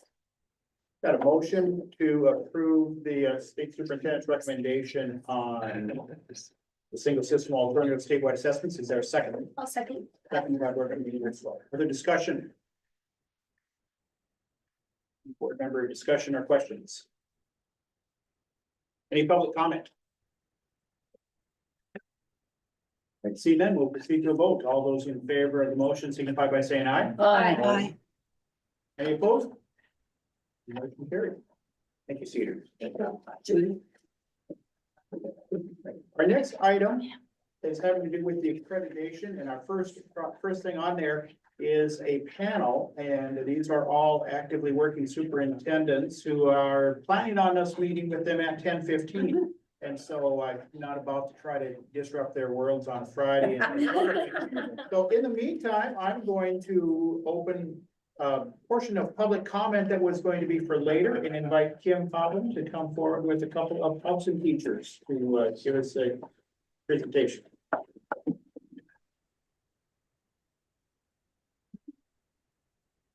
Thank you, Chair Clark, and members of the board. I am the Director of Public Policy and Research at MFPE. One of my favorite things to do in my job is that I'm the state coordinator for the Presidential Award for Excellence in Mathematics and Science Teaching. And as a former science teacher, I applied for this award and was a finalist, never got it, but now I'm in charge of it, and so this application is huge, to say the least, and I got to watch all of the videos of all of the applicants this year, and these two, Michael Poser, Chris Linhart, both teach in Hobson, and they are two of our finalists, and I really, really, really, really appreciate the fact that you guys have so much respect and support for our teachers. And I love nothing more than being able to celebrate the amazing teachers that we have in Montana. And so I wanted to invite them for you guys to be able to meet them and just get to know. You got to see the Teacher of the Year yesterday, and now you're seeing science and math at its finest. They are the best of the best in Montana. So I will not take up any more of their time. I'll let them introduce themselves. Mike Poser, I've taught Thompson 18 years. Wow, good job. Applying for the presidential award was on my bucket list for a long time. But I felt like it was something I had to grow to get to, even apply for. It has pretty high standards. I think about the writing I did for the application was probably longer than my capstone project for my master's program. And then some pretty in-depth analysis of my teaching. And I don't think I could have done it without a whole bunch of professional development beyond my master's degree to get to where I'm at as a teacher. Yeah, I would agree. I think that I applied 10 years ago and I look back at that application, I'm like, you did not deserve that. I don't know what you were thinking. But like this time when as you're filling it out, it feels really nice to take all that professional development that you've done throughout these years and through master's program. We are part of a STEM integration or a STEM leadership. How do I put it? Notre Dame STEM leadership program. Yes, so we are two of the 4 members on that for the state of Montana. No other school's ever been selected to do that. And so through that professional development and the masters and years of teaching, it was a process that was a lot of fun. It was a lot of work, but very neat to be rewarded and to see the teachers that are on that, the other 4 finalists, because I know each of them and they are phenomenal teachers. So just to be in that settings with them is pretty amazing. I will speak to the wonderful teaching skills of Mr. Poser because he taught my science classes in high school. He was my teacher. And then I went to school, Quincy Linhart, his little sister, was in my class also. So I heard many things about her very, very hot big brother. Went for a very long time in high school. So I've never met you in person, but you know, full circle. So but I will say Mr. Poser was my favorite science teacher. He kept you engaged. And if you weren't paying attention, something was flying at you. Good job. He was always fun. He also was our speech and drama, speech and leader also, and was just wonderful. So what was the hot quote on the application? Is there a check the box on, Yep, got that, I. okay. He He seemed to be a big. It was a big deal too. Our Missed that 11 one. I class. saw his application, but missed it. He just didn't. Okay. Well, so I'm curious about the application and also the Notre Dame Leadership Program. I'd like to hear more about that. So I guess my question for you is, what are the top 3 answers that you gave on your application that you're most proud of? So the application is 5 different dimensions of teaching with 3 essays for each one. Wow. I don't know what I'm most proud of, but I can tell you, where I struggled was kind of those things you might do in a bigger school in terms of your professionalism or being ahead of a department or something like that. In a small school, maybe didn't have as many opportunities for that kind of professional network in our school. That was a tough section for both of us, I think, to answer. But we've been on, our professional organizations in the state, and that helped with that. Just so you guys know, the application, they have to videotape themselves teaching. And then you have to watch yourself teaching over and over and over again. And when I did it, I was like, oh my God, my poor students, but you have to analyze these components that he was talking about. You have to find that in the video, and you talk about, here's how I addressed, differentiated instruction. Or like student misconceptions. What were student misconceptions and how did you address them in this lesson? How do you address them in other lessons? Those are the kinds of questions you're answering, and then you're putting in annotations of what second in that 30-minute video you address the misconception.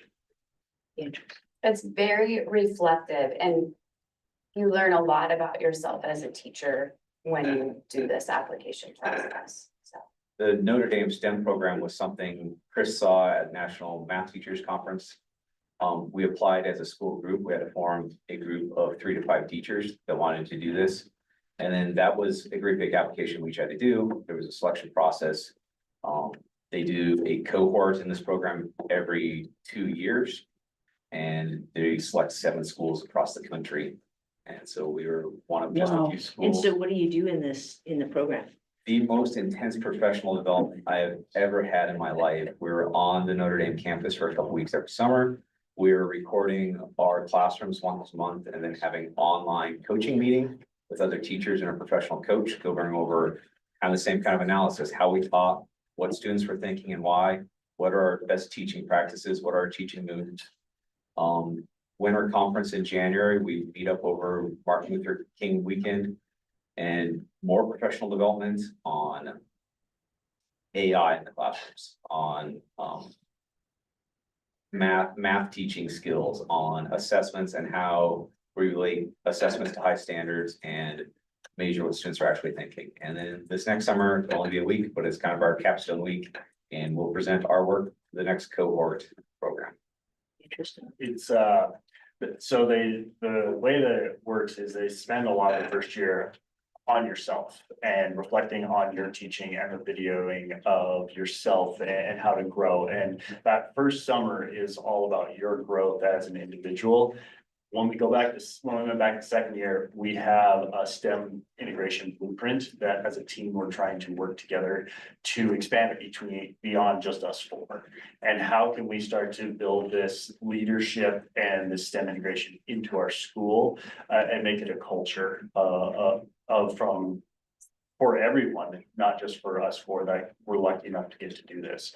So that was kind of what the goal was this year. The blueprint is a 3 to 5 year program or a 3 to 5 year plan. So once we're done in July, this will continue on for years to come. And so we feel very lucky that the second year was all based on assessment and that building of that blueprint and how we can grow that beyond just our classroom. And then will you share it with other schools or other science and math teachers? Blueprint's pretty specific to our school. Yeah. But I think the idea is then that we are also leaders within our state. And doing outreach and working with schools and encouraging other schools to apply. Know that we will probably be at the fall conference giving a speech. I'm at sure some point. that's good. But That's, it won't be that's this the one. answer. That's what I wanted to hear. It won't be this year, but it'll probably be next year after we get completely done. And then we can pull everybody together and do that. So it's been a phenomenal experience. Congratulations. Yeah. That, you know, it's really an honor to have you speak to us today. Thank you. See, this is why I wanted him to come. Madeline. Thank you, Mr. Chair. Have either of you pursued national board certification, and is there is the methodology for reflection similar between the two programs? I think it is. I printed off the application packet one time at school, not at my house, took a couple reams of paper, and it just sat for quite a while. I don't know, you've done that, right? You haven't? Wow. I did, I went to a Jumpstart one, 3-day conference in Missoula one time for it. And I found the process that it would be very similar. The only difference that I can see between it is like the idea of the national board certification, if they have that test. There really isn't any sort of test for the presidential award, and your community involvement. And while I got to a lot of that, in a roundabout way in the presidential, I feel that the presidential is more about me, my core, and my class, and watching that video hundreds of times and analyzing every single millisecond of it. That's hard. My professional growth plan was to do board certification, then presidential award. And this fall, he's like, I'm doing the presidential award. And it's like, why don't you do it with him? He emailed me, he's like, do you think we can? I was like, yeah. Because Michael and Mr. Chair, I have a follow-up question. It does sound like the presidential awards process is more intensive than the national board, which is intensive in its own. And my question is for for Kim. Kim, can you talk about how MFPE supports both the presidential award, the candidates for presidential awards and the candidates for national board certification? And then I would just throw in there that the state does give a stipend for national board certification. Sure. So MFPE, our professional development, that's me. We run the Jumpstart, which is for national board, and Chris went to that. And so it's a 3-day conference where we bring in people who want to start working on their national board certification, and we support them. We have a team of people who have been trained to help people through the national board certification process. And so I was giving them a little bit of time, and then that was my next ask of them, because I feel like once you're a presidential awardee then and or finalist, because to me, it's an honor to be nominated and to be a finalist. And then if they win, they get a trip to DC and a $10,000 check. But national board certification is another one of the things that we support. This legislative session, Representative Muskevich actually introduced a bill, and it passed, to increase the stipend from the state for national board certification. So as long as the district provides a stipend in their contract to somebody with a national board certification, the state will match that plus some. And Ms. Mockstutz and I have been working to streamline that process, because we had some issues with it in the past, because the money goes to OPI and then OPI then gives it to the teacher, and that stipend goes directly to the teachers. And so, yeah, that's, and if any of you have teachers in your school who are national board certified or are thinking about being national board certified, send them my way, because we are getting ready for that right now. That Jumpstart program will be this summer. So, and there's 4 components to that. One is assessment, one is teaching, and then the test, and then I think it's professional development for the other 4. So it is very similar to the presidential award, but it is also a big lift for our teachers who do it, so. And after you do it, right? And then you get that certification for 5 years and you renew every 5 years. And we have people that support that as well, so. Thank you so much, Kim, and congratulations to Michael and Chris. Full disclosure, I worked with these guys 9 years ago when I was superintendent in Hobson. And I knew they were two of the best then, and just a great representatives. And yes, thank you for taking the time to do all this, but you definitely need to get yourself national board certified as well. Continue to be an example for everybody else.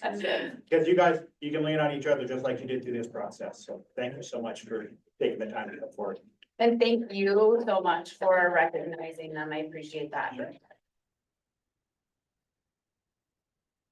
Right, with that, we will stand in recess until 9:30 at 10:15, and at that time, we will continue with our item 17. The board is in recess.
Back to order. The meeting of the Montana Board of Public Education coming off of recess.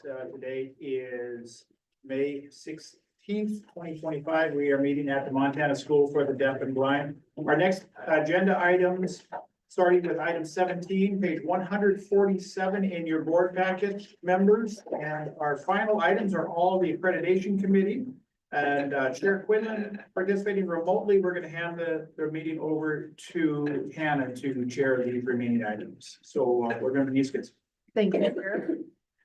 So we have with us today Crystal Andrews from the Office of Public Instruction, Superintendent Elliott Crump from Shelby Public Schools, and online, I believe we have Superintendent Heather Jarrett from Reed Public Schools. Is she with us? So I will turn it over to you, Crystal. Great. Good morning, Beth. Members of the board. My name is Crystal Andrews, ANDREWS for the record, and I am the Accreditation and Licensure Senior Manager. I will give time, obviously, to Heather and Elliott to share their feedback about the accreditation process this school year. But what I can say is we made it. It did. What a huge shift from last year to this year. We received extremely positive feedback about the platform and individual work sessions with districts. Scoring went smoothly and all reports have been compiled, not by hand, and we are confident that we will continue to streamline this process moving into the 3-year cycles. At this time, I will let Elliott and Heather share their thoughts. They're both in their 3rd year of the accreditation think tank, like it or not, and have been an important part of the process. We invited members of the think tank to the accreditation review training at the OPI, and they were both able to join and observe the process. So I will turn it over to them and then would like to give a brief update on the work of the think tank, what we've been working on for the upcoming 3-year cycles at the end, if that's okay. So me to go first, or is Heather online? Go ahead, go first if you want, Elliott. I'm okay either way. Okay, so I'll start. Yeah, my name is Elliott Crump. I guess for the record, that's ELLIOTT, Crump, CRUMP. I'm the superintendent at Shelby Public Schools. And I was happy to get the call from McCall to come down and talk with you guys a little bit about the accreditation process. I wasn't sure exactly what you guys were looking to hear, but when she sent a message to me, she's looking at the implementation, some of the successes, the challenges, and then maybe how we can improve it in the future. And so I made some notes on some of those items, and I guess I'll share those. And if you have any questions, please stop me, and I'd be happy to try and get those things answered. And Heather, I'm sure is going to have some similar opinions and some that are going to be different. And so Heather, if I'm saying something that you completely disagree with, please interrupt me and share your version of what we're thinking. So first off, I want to say that the implementation process for year 2, I thought was much better than what we experienced in year 1. Part of that was most of the heavy lifting was done in year 1. I think there was only about a third of the accreditation process that was done in year 2, but I did appreciate how it was implemented. I thought it was implemented in a way that was more effective and allowed schools to get the information done, submitted, and have it be done successfully without as much, we'll call it complaining. Okay, so I thought that was good. There were still some challenges with it. And I think it is really challenging to have a rule and then start implementing a system without a trial period, without running a pilot. So in that first year, we were creating the system and having expectations, and we'd never run through a pilot setup. And so we didn't know what issues were going to come up. And so it created a lot of heartache with a lot of school districts. So I had a lot of concerns after that first year, just as we went through that process. It was much better in the second year. I think information got out there quicker. I still think there's an opportunity for us to create a calendar ahead of time so that we know when things are going to start to be due, when they're due by, when the evaluation is going to occur, when you can submit revisions, all of that sort of thing. We kind of got into a time crunch at the end of this year. The think tank was meeting and said, okay, we need to bring this information to the Board of Public Ed. We need an opportunity for the evaluators to finish. Then we need an opportunity for the schools to put in revisions. Well, that all happened. And you look at OPI's calendar, and that's probably very similar to a AA school district. but it's very different than an A and a B and a C school calendar. And the reason why I say that is the same thing happened last year. Timeframes didn't work. When you're talking about an A, B, and C size school district, if you have things due during district basketball, It's not happening. the administrator isn't just doing accreditation. They're running the basketball team. That's right. If you're talking about a school that's that size, and we're talking about Easter break, and I know OPI doesn't take Friday and Monday for Easter, but in a lot of our small schools, that's their spring break. And so when we return paperwork and say, you need to take a look at this, and we're returning it to you on Good Friday, those superintendents aren't there. Remember, they're their superintendent, principal, basketball coach, bus driver. So they're off on that Thursday, they're off on that Friday, they're off on that Monday, and it's due that following Friday. They're coming back to school on Tuesday. Their priority is not going to be, let's get the accreditation done. There's 5 days that they've just been out of the office. There's kids that need attention at that point, and we need to be focused on that. So I think working those calendars and having those dates set up ahead of time and looking at what those smaller school schedules look like is going to be important in the future. So I think that's an opportunity for us to grow in that setup. Some of the successes. First one, the amount of time expected to complete this year's, I thought was much more reasonable. It didn't take me away from the job that I was supposed to be doing as far as helping my students be successful. Again, most of the heavy lifting was done last year, so I think that was a benefit. Second benefit, I think the think tank did a really good job of revising the rubrics, creating more clear expectations for superintendents so that they went in and looked at that rubric, they understood what they needed to produce. And then when they went into the system, the question matched the rubric. That was really beneficial because the first year you had the rubric and you went in and you saw the question, you're going, wait a minute, that's not the information I have. So that lining up, I think, was really helpful for a lot of school districts, and that made it easier for them to complete. Crystal mentioned the new system. So much better than last year, so much easier to use. The simple fact that there was a save feature. And I know it doesn't seem like a big deal. It's a big deal. But when you're in a small school district, it's a big deal, right? You're working on accreditation and you've got a fire to put out, you have to leave. You can't keep working on it. So having that save feature, and I know it's simple, but it's just one example, but there was a lot of things with the new system that were so much better than in the past. So I just need to give compliments to OPI and the production team on that system. So that was really effective. And then, in my opinion, the greatest success for the new system was inviting the think tank, inviting those superintendents to come down and see the process for evaluation. I can't express how valuable that was for me to go down there and see the process that OPI went through, teaching all of those individuals how they were going to assess things, and then to go around to each group, look at that rubric and hear what they were saying about the rubric and how they were assessing it. And it was really interesting because we thought we did such a great job on creating all of these rubrics. And then we get in there and I'm listening to them and I start thinking, that's not what we meant. That's not how we wanted you to evaluate that. And so it was important for me to see that process so that we can do better in creating those rubrics so that it's understood on both sides. And I'll give you one example. I can't remember the acronym, but we used an acronym in one of the rubrics. Alphabet City, right? In schools, we've got acronyms for everything. And the evaluators were looking at it and they said, we don't know what this acronym means. And so they didn't even know what they were looking for. So I described that, but it's just simple things like that we weren't thinking of that just need to spell these things out, make it very clear. And I thought we did. And yet I learned that we could have been more clear in certain situations and we could have given better examples as well. There were certainly we needed to do better on that one. So I thought that was a really, really important part of the process. Am I taking too long? You're doing great. Okay, all right, I don't want No, to. So, I am gonna start talking about some of the challenges, I think, of this new system. the time commitment to meet the expectations of the new accreditation system. Unfortunately, I believe it hurts the education of kids.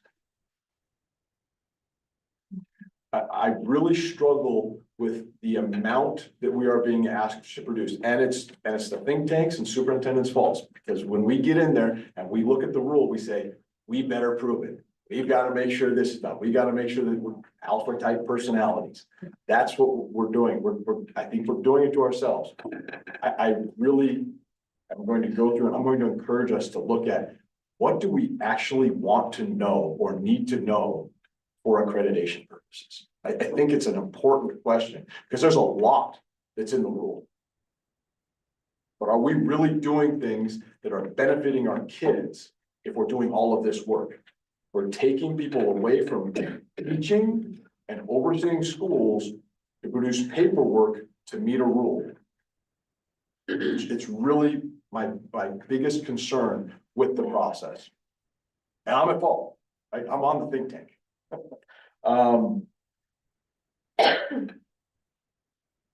There's also another aspect that needs to be discussed. The expectation for a one-room schoolhouse is the same expectation for Billings Public Schools. Billings Public Schools has personnel. It is not negatively impacting their, I don't believe, I'm not in a AA. I don't believe their production of the paperwork to meet accreditation is negatively impacting their students. In A school districts, it might be. I think you need to bring in an A school district and talk with them to determine how much time is being taken away from student engagement to produce the paperwork. When we start talking about Class Bs and Class Cs, or those one-room schoolhouses, it is dramatically taking away from what that individual, in my opinion, should be doing as far as working with their students. I think it's a huge challenge. So how can we improve? Right? I don't want to just come here with all of my concerns without trying to at least provide what I think, and this is going to change based on whoever you talk to, because some people are going to think this is important, that's important. And what we've done right now is we're just saying anybody that says something is important, we're taking it as important and we're going to prove it. And we're going to produce some paperwork to make sure that we prove it. I think we need to look and say, what is important? And to me, what is important? You need to have certified teachers. You need to be offering coursework that is expected by the state. And I guarantee you, our school districts are offering more than what is expected by the state. The local school board has a higher expectation for their school than what the state expects. Oh, yes. And then what is your outcome for your kids? And I'm not talking about test results, because I don't believe teaching a kid to do well on a test is teaching a kid to do well in life. I want to teach my kids to be successful in life. So I think that needs to be part of the assessment. You need to have certified teachers, you need to offer what is expected, and then you need to produce results with your kids. In my mind, those are the three things that you need to have in an accreditation system. We have things like, what professional development are you offering? Prove it, show it, how are you evaluating, who's creating it? Okay, if that's the most important thing, we can add that. Mentoring programs. It's in my collective bargaining agreement. If I don't have a new teacher, I'm not doing the mentoring program that year. But right now we're proving it. And we're trying to come up with ways to say, oh, this is going to be easy. Just pull this, just pull that, pull that. The problem is we're doing that 30 times. And it takes a lot of time to produce this. Not the individual document, not the one document. It's the overall, constant. We're doing this, we're doing this. Family engagement. Our one-room schoolhouse. We've got to send out a survey to our 3 parents. That teacher interacts with those parents on a daily basis. I think a lot of those surveys, it gives people in the community that have an axe to grind an opportunity to grind that axe. On my survey, the most important thing was to fix the football field. I had a leaking roof, I needed new curriculum, and I needed a new heating system. My football field may be the face, my basketball court may be the face that the public sees, but that's not what my school needs. My community does not know the innards of my school system, my heating system, my plumbing system. There are things that my kids need for us to be successful. It's not what's coming back on that survey. And yet I need to create goals that align with that survey for my school district. Am I actually going to do that? No way. That's not what's going to benefit my kids. So I think there's a little bit of a misconception about what we're trying to do there. Curriculum, always good to have curriculum, assessment plans, climate surveys. Again, do you have certified teachers? Are you offering what you're supposed to offer? And are you having positive outcomes for your kids? Not testing. Are they ready for the military? Are they ready for college? Are they ready to go into the workforce? And once they get there, are they being successful in those places? I think that's really important. And then the last thing that I think we can do to improve is removing the redundancy. Again, I don't expect this group to get rid of all of these things and make it really simple and have accreditation like that. I know we're not going to go down that path. I hope we can reduce it to some degree. Right? I'm asking for too much. I'm asking for pie in the sky, and maybe we get a little bit off of this. But then we have to get all of the CTE data. We've got to get it all and put it into accreditation. It's already being done. We're already filling out all of that paperwork through Perkins. Talking about our testing. We've got to get our testing results. You know where I go to get my testing results? I go into the GEMS system run by LPI so that I can download that data and then I can upload it to the accreditation system. Taking it from the same organization and giving it back to them in a different form. There needs to be some reduction of this redundancy in the system. I guess the last one is class offerings. It's all in Infinite Campus. It's already there. Why am I telling you which dual credit classes I'm offering? Just repeating, I'm pulling all of the information from Infinite Campus. So I think there's an opportunity to get rid of the redundancy. I've been talking for a long time. Heather, you haven't interrupted me. I have not interrupted you, but I have been nodding along quite a bit. I would agree with a lot of things that you have been saying, Elliot, so. Yeah. Well, I'm gonna stop there, and I'm happy to answer any questions based on our experience or whatever. But Heather, do you have anything to add before we move into questions? Yep, I would love to add just a little bit. So Heather Jarrett, Jarrett, thank you for allowing me to share a little bit with you today. I am going to give you just a little bit of a different take, and then I want to maybe just stress a couple other things, I guess. But first of all, I just want to really give credit to the OPI for creating the think tank, involving us. It doesn't seem like it's been 3 years, but it really has. So involving us for the last 3 years has been really valuable. And not only, I think, just for the members who are included in that think tank, but we all take that back and share it with other superintendents in our areas. So it's been really good for us to have that involvement. And I appreciate the OPI inviting all of us in to do that. It's been really great. So one of the best things this year about the accreditation process was being invited in as think tank members for that review process to see how that training was going to take place and to be involved in that process. And I'm really glad that Ellie and I could make it in that day. I wish more of us would have been able to, but Elliot had some really great thoughts and we got a lot of really great information from that. And again, I want to just recognize the OPI because the training that they provided to all those specialists who were doing the review was very good. Throughout our think tank time, we've really stressed the importance of objectivity over subjectivity. And the OPI made a point of stressing that and to be very clear that we were looking for schools to provide evidence of the parts of the law that they were reviewing. And that was it, not necessarily the quality of what the person reviewing thought that was, but the letter of the law was followed. And so I thought that was very good that was stressed by Crystal's team, by the accreditation team. So that was very good.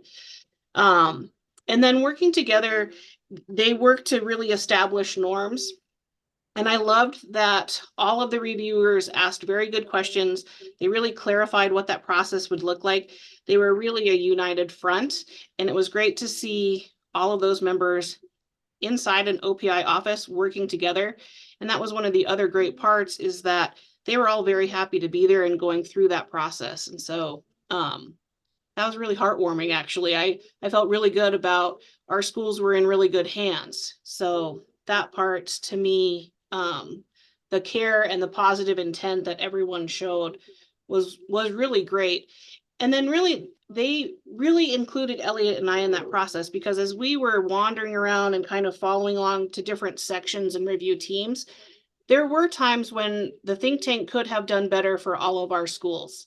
And it was a good process for both Elliot and I to see that we're probably a couple of the most vocal people on the think tank. And so, that had to be a little bit scary for the OPI, but it worked out really well. We got to provide some really good input and bring that back to the think tank then when we started again to really work to improve that. Elliot mentioned, all of the acronyms, and I think it was actually the CBA. They're like, what is a CBA? And we're like, oh, that's a collective bargaining agreement. So just really going back and clarifying and refining our rubrics has been super valuable, I think. So overall, that process, it was great to witness. So I am at a Class C size school. I have about 54 students annually, and I'm the principal, the superintendent. I wear probably 47 different hats in the course of one day. So the accreditation process for a small school is burdensome, but I personally love accountability. And so one of the benefits of this process the last couple of years is really pulling together in one unified place the work that we're doing to provide the best education possible for the kids in our community. And so I valued that process quite a bit for that. All the while I was spending oodles of time compiling it, because most of us in this seat are type A personalities, and we want to make sure that we have provided absolutely everything we can. And that is, like Elliot said, we're putting that stress on ourselves a little bit, but we want to do the best job possible. That's what we're hired to do. So it's a lot. But I kept thinking about our two surrounding superintendent of schools at the county level with their multiple schools. And I was thinking to myself, oh my goodness, how are they doing this? How are they doing this for 5 schools at once? And so we've talked about that as the think tank team, but I think there really is a huge opportunity for us to really refine it so that these elected persons who are trying to represent multiple schools, it can be manageable. And yes, they are held to the same standard, but we really need to provide them with some kind of support together. And I think a lot of the superintendents in our area, we reached out to our surrounding county superintendents to say, can we help you? Is there something we can do? But again, they're professionals and they want to be able to do that work themselves. And so it was a lot. It was a lot for me at the smaller school level, like when other schools can say, oh, we had our team address that issue. I'm the team. I'm the team. I'm the one doing all that work, which again, it's very valuable. I want to be able to be a high quality accredited school. And so it's valuable work. But that is a major concern. And new superintendents. We've been very thoughtful in our think tank to talk about new superintendents coming into this field in this process. We had the luxury the last 2 years of having 2 years to complete the whole process. But going forward, a new superintendent will have 1 year right? Even though it's in a 3-year cycle. And so I think we need to be mindful of that. And it would be great if there was some additional training out there that could be set up for those new superintendents, or a mentor program amongst superintendents, maybe for that process. So I think we can be very mindful about how we can support new people in our field going through this process. I like that it'll be on that rotating system for the 3-year review cycle, even though we'll have things to do annually. To reiterate what Elliot said, if we can get rid of a little bit more redundancy, that would be wonderful in streamlining the process for all of us, because some things can just be pulled from our student information systems directly to the OPI, and we need to capitalize on those moments. That would help out a lot of schools. So that is something to think about.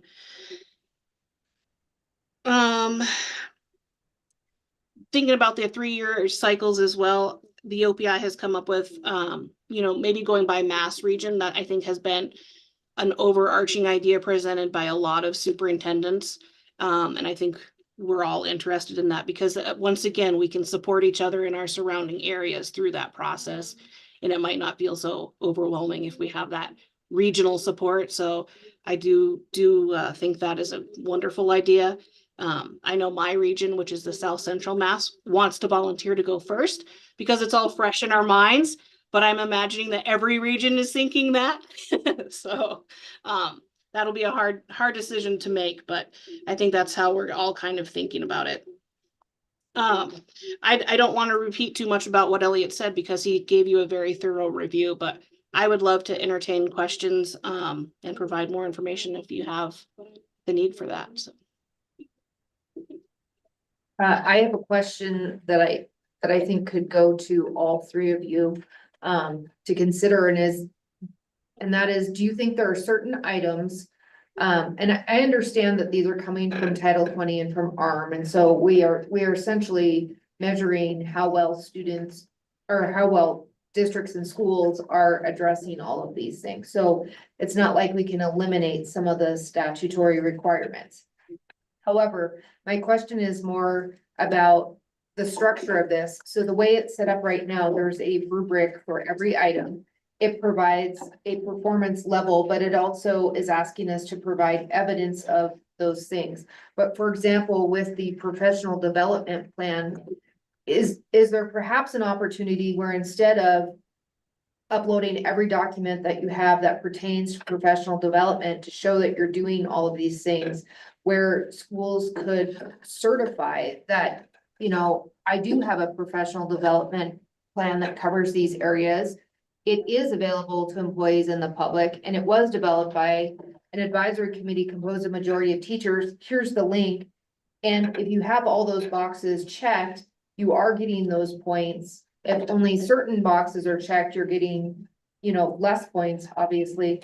And there's some level of trust that this occurs without there being so much of, because it's the evidence gathering and upload that takes the bulk of the time. Do you feel like there's certain items where that could happen? I'm probably outspoken on the committee because I think I say that with every rubric. So yeah, and I think we have sometimes, and I will probably continue to advocate every time that I can that I think we should trust our school districts and rely on our school boards. I think there's a lot of individuals on the think tank that want to make sure that somebody's not certifying something and then not doing it. There seems to be maybe some lack of trust. I don't have a lack of trust. Well, I would think so, because jumping ahead to our results, which I hope I'm not like violating some sort of disclosure here, but like 95% of school districts are receiving full regular accreditation. So obviously districts are doing these things to a level that they are able to receive that accreditation fully, and they're regularly accredited. So to presume that they would suddenly deviate from that seems strange to me. So you're in agreement? I agree with you. Okay. I can be in the minority sometimes on the think tank when it comes to that type of topic. I mean, I guess my opinion would be, I do support that idea where we can just certify that information. And if it can be one simple document that does that as evidence, that is a great way to go. There has been a lot of discussion over the last 3 years about the detail of which they're gathering that. And could it just be a checkbox? Yes, we confirm, we certify that we're doing that. And Elliot he's definitely the most vocal about that, which I appreciate. You know, it goes back to that old adage of keeping it simple. But the case here is we do need to be accountable. We do need to make sure that people are doing that and they're following through, because it's really easy to just check a box. I don't think most of us do that. Again, because we are type A, we want the best for our students. So I think the trust from the OPI and the BPE, yes, they've certified that they're doing that. And then if there's ever a question, you could go to the district and say, okay, can you show that to me? People who are on this board or in attendance who know me know I'm a really out of the box thinker. And so I'll apologize for this in advance. But one of the things that could happen is it could be a random selection. Like, you've certified this. Oh, you're one of the 10% that needs to upload an artifact to show us. That's right. So I think there's a little bit of a philosophical divide that exists when we're talking about the think tank. I tend to be very supportive of local control and trusting local school boards. These individuals were elected, and our school district is going to do the things that they expect.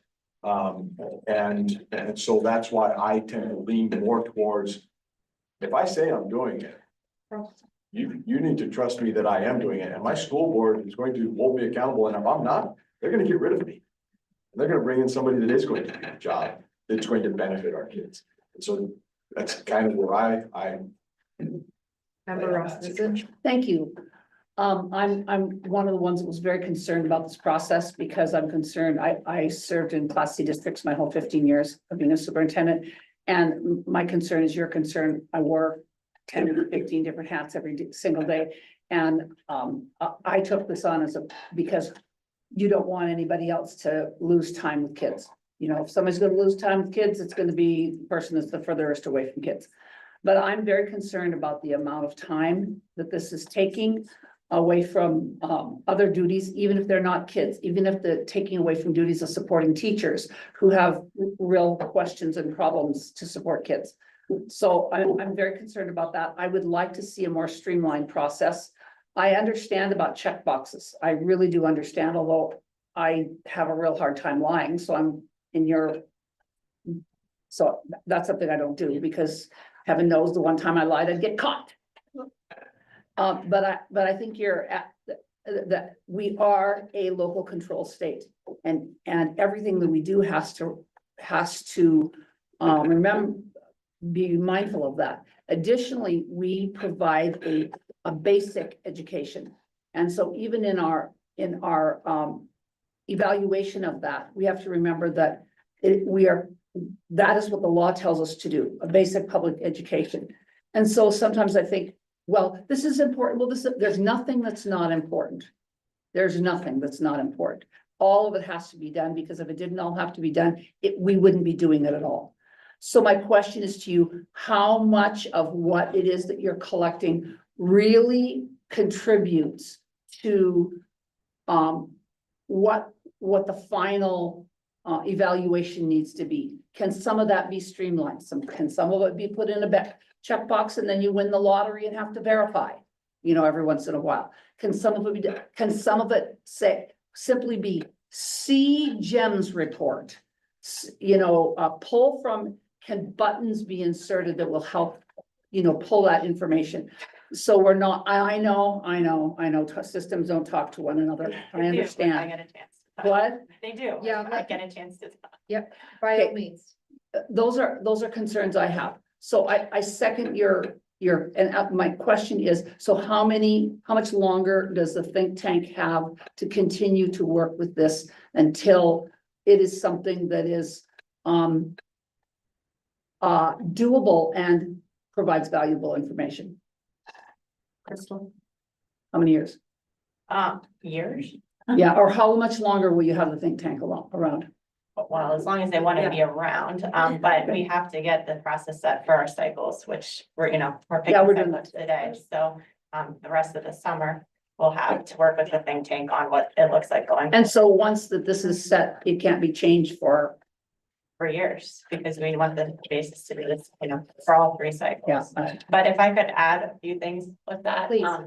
So in terms of redundancy and reporting, that is something that we've been working with the think tank on in terms of setting up schedules for all collections at the OPI and making sure that a district doesn't have to turn all of their title reports and their accreditation and everything in the same cycle. So we're really going to look at that and make sure districts aren't having to do all of that at once, like it has happened. Yeah. Also in terms of like the Infinite Campus, if like districts don't have to do anything with that, it does go right into our system. It's verifying and making sure it's accurate. And that's for a district to do, even if it wasn't coming into accreditation. You want to make sure that you have the right number of teachers. And if you have a misassigned teacher, to work with my team to say, hey, what's going on? You would want to do that anyway without the report. So it's verifying within the accreditation report that it's accurate so that you get a proper score. Other systems, the CTE, like I said, everything is integrated. It's not asking for that information to be put into the accreditation system, as for a different time. And honestly, like you said, it is all reflection of chapter 20 or chapter 55 in our MCA. We're not asking anything that's not there. It's all things that districts should have. Anyway, there's nothing new. Having a PD plan, having a mentorship program, it should be in place. And so it's verifying that and providing some kind of evidence. It's open, it's vague, it is done so that districts can provide what they want. And so the think tank has worked really hard to make sure it's not just looking for a cookie cutter document that you have to fill out for the OPI for each of these things. It's taking what you have or should have and providing that to show that you are doing this. Would you like to go over some of the information on the scoring changes that are recommended, page 148? Yeah. Of our So yeah, packet. I know we're taking way longer than 15 minutes, but just real quick, if you look at on 148, some of the things the think tank has worked on so far for this upcoming cycles is looking at our scoring. So currently right now our scoring is from 1 to 4, with 1 being low, 4 being high. And it has been recommended and sort of talked about as we've scored that a 1 right now means that a district has not provided any evidence for X, Y, and Z.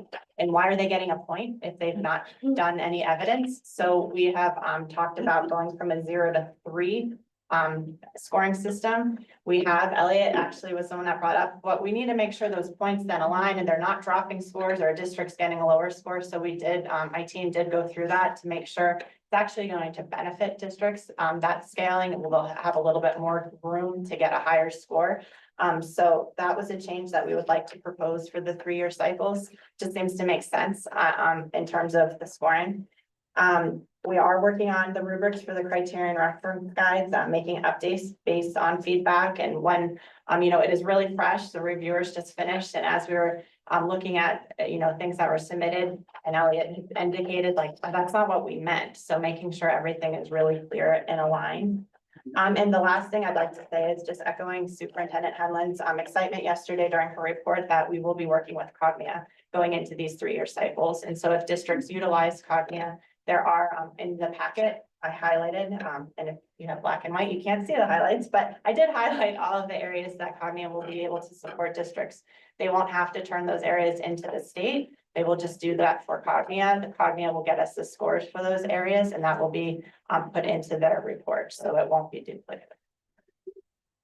So anybody can answer this, for a class, say, let's take a class B or C or independent elementary, or even one of your, one of the county superintendents. How many hours does it take? You said first year was rough, so let's take this last year. How many hours did it take you to complete this section of the accreditation? So for me, again, I'm an alpha type personality. I think I did the entire accreditation process in year one. I just needed to do some updates in year two to mine. And I think a lot of superintendents are going to be in that same type of person. So if you had to divide it over 2 years, how many hours a year? To do all of this. Yeah. Do the survey, get the surveys back, analyze that data, create hundreds of hours. And so my concern, if I have to do that, I'm going to do that. Sure. My biggest concern in this past, not this year, last year, was that I had to take time away from my teachers to get information. I have never had to take time away from my teachers to get information for the accreditation process. And that was really concerning for me. In all of my previous years, no matter what system it was, I was able to do that, whatever time it took. I never had to take time away from my teachers and what they were supposed to be doing. But now there's time where, hey, I need you to produce this for me. I need you to go and get that for me. I need you to, and I hate doing that to my teachers. I want them focused on what they should be doing in the classroom. So I'd like to thank our panelists for being with us. In the interest of time, we are gonna move on. Thank you both for joining us. Crystal, if you'll stay, one of the things that we are doing in our next item is reducing the amount of time everyone will be working on this by moving to a 3-year cycle. So that's exciting news. So we are going to move to item 18, which is on page 149. Thank you both. Like the. Thank you. Stick around. Figure it Yeah, out. absolutely. You'll find out where in the cycle you are. All right, so we are on page 150 now, and I am going to turn this over to Crystal to kind of explain the vision that OPI has on how to divide this into a 3-year process. All right, thank you, Chair Tharp and members. Again, Crystal Andrews, ANDRAWS, Accreditation Licensure Senior Manager at the OPI. So hopefully this takes a shift and can be a little fun. I thought this is my time. I always wanted to be a sports commentator, Erin Andrews, in fact, so Crystal Andrews. So I kind of thought this could be like a draft for us here. So our think tank really pushed hard to want to utilize, as Heather said, mass regions in terms of how we divide our districts in terms of the 3-year cycles. We didn't get any negative feedback on that. In fact, we heard from a lot of people that just makes sense. As superintendent said yesterday, we'll be supporting and going to mass region meetings again. Just it makes sense. It makes sense to have the communication kind of go through that, but also then it allows for my team to be able to travel more to just specific areas or rather than across the entire state. So that was kind of the why. So like I said, in your packet, it was determined to support and supported by many others for districts to utilize the mass regions. Considerations were discussed on what regions should be grouped together. That was by the size of the regions and travel time for administrators in the OPI team. So it was determined, and the groupings are not in any particular order. So A, B, and C does not mean anything, but just to group them. So Group A would be considered, consists of Northeast, Southeast, Highline, and North Central regions. Group B would be South Central regions, Four Rivers regions, I apologize. And Group C would be Northwest, Western, and Central regions. So in your packet, I kind of, again, now knowing that it's not colored, it shows you the number systems for those regions, the numbers of schools. So it's pretty darn close. We went through a lot of different combinations within the think tank and my team, and this one just seemed to make the most sense. We had some of our district leaders saying like these two regions really work a lot together. It makes sense to keep them together. We had a region say, we don't really work with anyone, so we can be with anybody. So, so we don't know those ins and outs. So it was really helpful to have our think tank and those superintendents give that information. So really the final piece is to, I brought a hat and names that's by groups. So really fancy, but I just thought it makes sense. It's fair. McCall saw the papers before I folded them up. It was And amazing. so there's no, so I don't know who wants to pick. I'm inviting Elliot to do the honors. Oh. You gotta be kidding me. No. He's put a lot of work into this for the past 3 years, so I think, yes. Come Elliot, come You're gonna forward. come and kick a number out of Yes, yes. This region is going to blame me. So they're all watching you right now. Yeah, sure they are. All right, so for the 2025-26 school year, the BPE selects. You're temporarily on the board of public ed. Oh.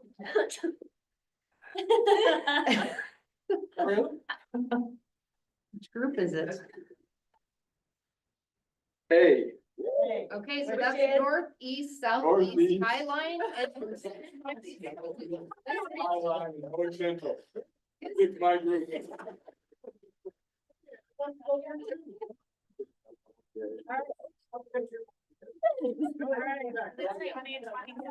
2026-27 school year. You know, And I'm then- gonna get voted off, I'm gonna get voted off the island. Back to your group, yes, you selected that.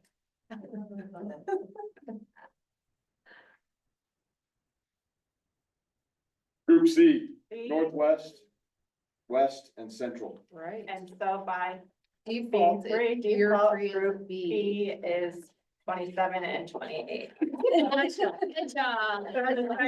So, hey. Cannot imagine the hate mail I'm gonna get.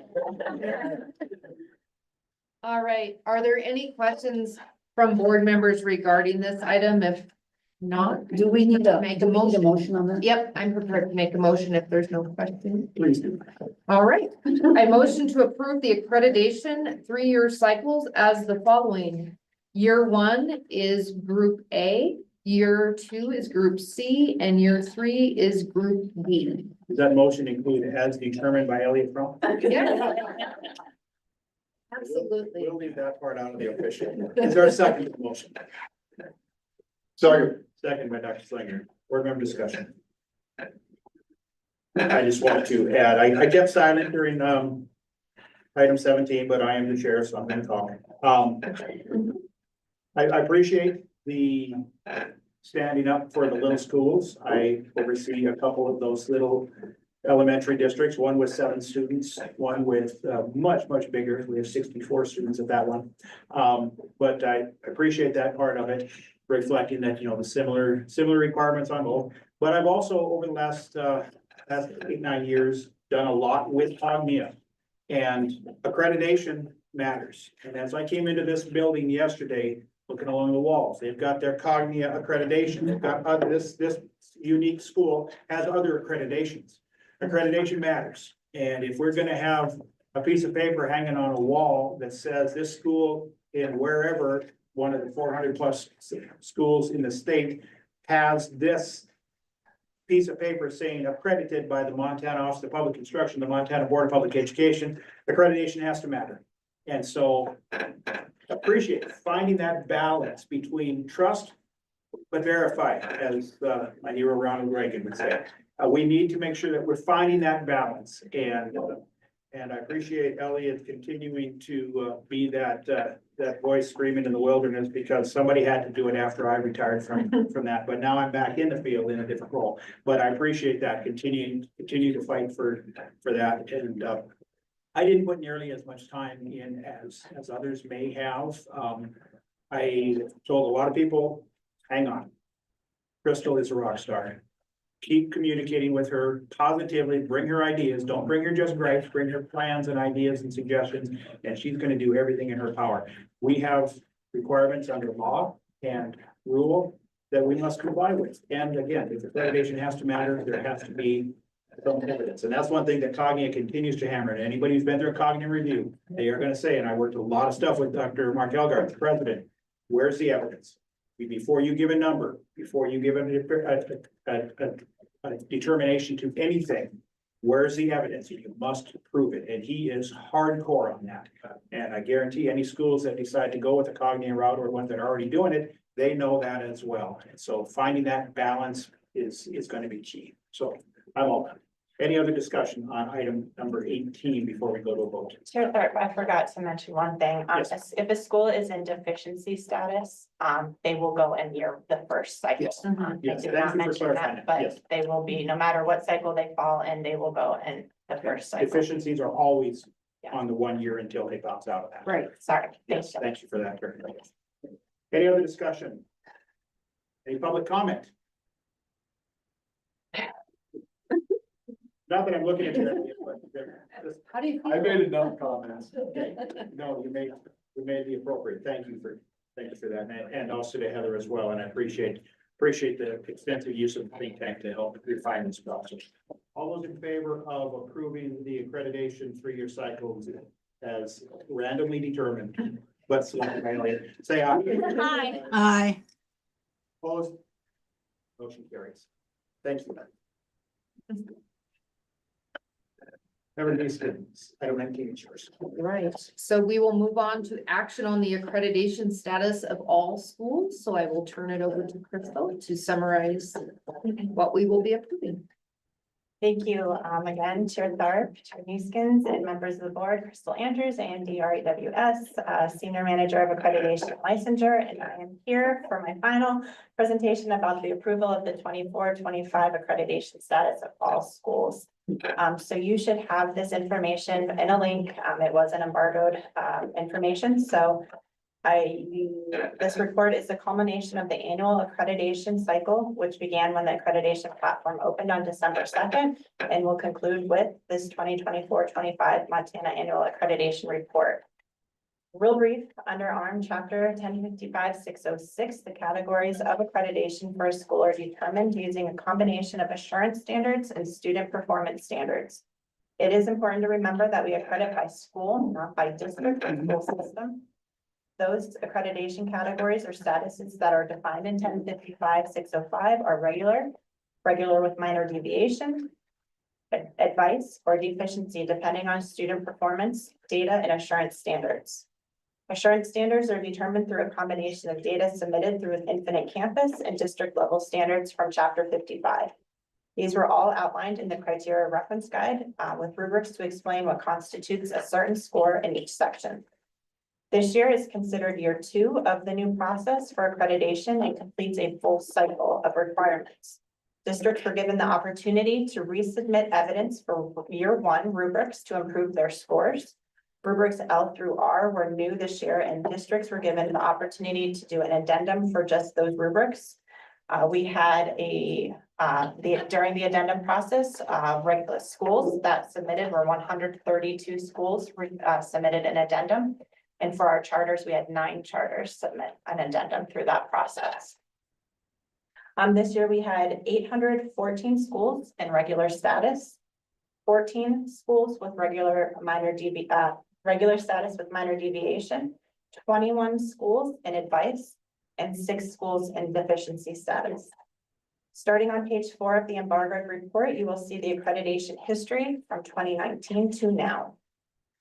Please note that the 2020-2021 school year, the board approved that schools could either maintain their statuses from the prior school year or improve them based on assurance standards only.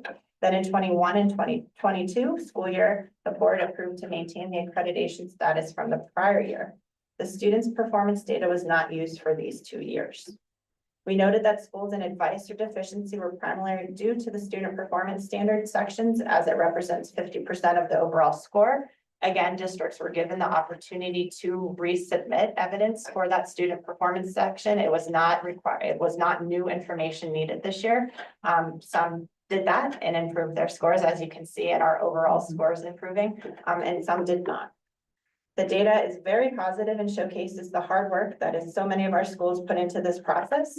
We saw incredible evidence submitted from across the state, proving that we are headed in the right direction and making the shift from compliancy to an evidence-based process. Districts will receive a final report following the board's approval. I have been informed it will be ready for schools on Monday if all goes well today, so it will be ready in the system. It also includes specific and meaningful comments for the remaining rubric scores as part of the plan for continuous improvement. We have appreciated school districts and education partners' comments, feedback, even all feedback throughout the process and are using them to make improvements, as we. So at this time, I stand for any questions. And the last thing I will add, every year I feel like we get the question, why are the numbers fluctuating so much on how many districts? And you have to remember, this includes our charters this year, and charters are by school, not just by district. So that is why the number increases. Thank you. Any questions, board member Rasmussen? Crystal, I missed how many were in, regular with minor deviation. 14. Thank you. So it's 800, 14, 21, 6. Thank you. Yep. Any other questions? Crystal, is there a report with the detail on individual schools posted somewhere, or only who might it be available to? Are you speaking, Madeline, about the report, something different than the report we received, which shows everyone's scores? You're talking about individually the schools, what they can see concerning their own items? Yes, for example, Helena Elementary, the Mount Ascension Academy is accredited under advice. And I was just curious, is there a place I can look at the detail of the scoring? So they can log in, the districts can, and look at their own information. You're asking if there's a place the public can see that. Is that accurate? Yeah, that's what I'm asking, Crystal. Chair Clark, Board Member Quinlan, we do not have that available this time, but if it's public information, we can have that available. Okay, thank you. We were waiting to see the approval, and then districts receive that information, and then from there, it could be public for sure. Great, thank you. Any other questions? Not, I'm prepared to make a motion. Go ahead. I move to approve the 24-25 accreditation status for all accredited schools as recommended by the state superintendent. Got a motion to approve the accreditation status as recommended. Is there a second? Second. Seconded by Member Quinlan. Member discussion. I would just like to thank, Crystal and OPI for allowing districts the opportunity to enhance, provide additional information to try and boost their scores. I think that's incredibly important. I think it's easy for, someone to miss something, someone to, send something, the wrong thing in that area. So to allow them that opportunity, I think is important. And I think that's really a good faith effort between the OPI and our districts, and finding a true partnership and working through that. There's no gotcha moments here. This is meant to be a positive experience and a reaffirming experience of the work that the schools are doing. I appreciate that. And I can say as an administrator for over 20+ years now, this is and we said this at this board when we first started making the changes to Chapter 55, and Crystal outlined that. We are going from compliance to evidence-based, and it's a major shift from what we used to do. And it takes a major mindset shift because evidence-based means you need to have the evidence, and you need to be able to provide that, and finding that balance between just doing paperwork for paperwork's sake. And so and we knew that this was going to be a heavy lift, but we're here. And now we have our 3-year cycles. And just think back to this board, how it wasn't that long ago that we were just trying to rack our brains. How could we possibly have cycles? How is that going to work? And it was so different. We are going in a different direction than we ever have with this before. And change is tough. Change for change's sake is a waste of time, but this is change for positive directions and giving schools. And I think one of the positive things that I've heard from a lot of schools is, yes, this was a lot of work and it was really a pain in the butt to do it. It took a lot of time and effort, but it also required us to be thoughtful and reflective about what we're doing.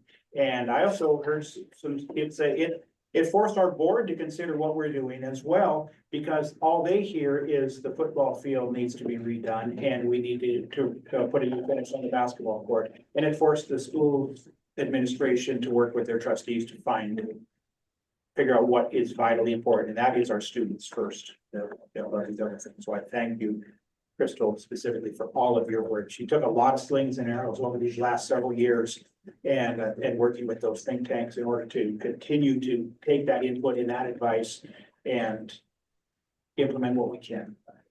Any other discussion on the accreditation status of the schools in Montana? Any public comment? All those in favor of approving the accreditation status of the school signify by saying aye. Aye. Aye. Any opposed? Motion carries. Thank you.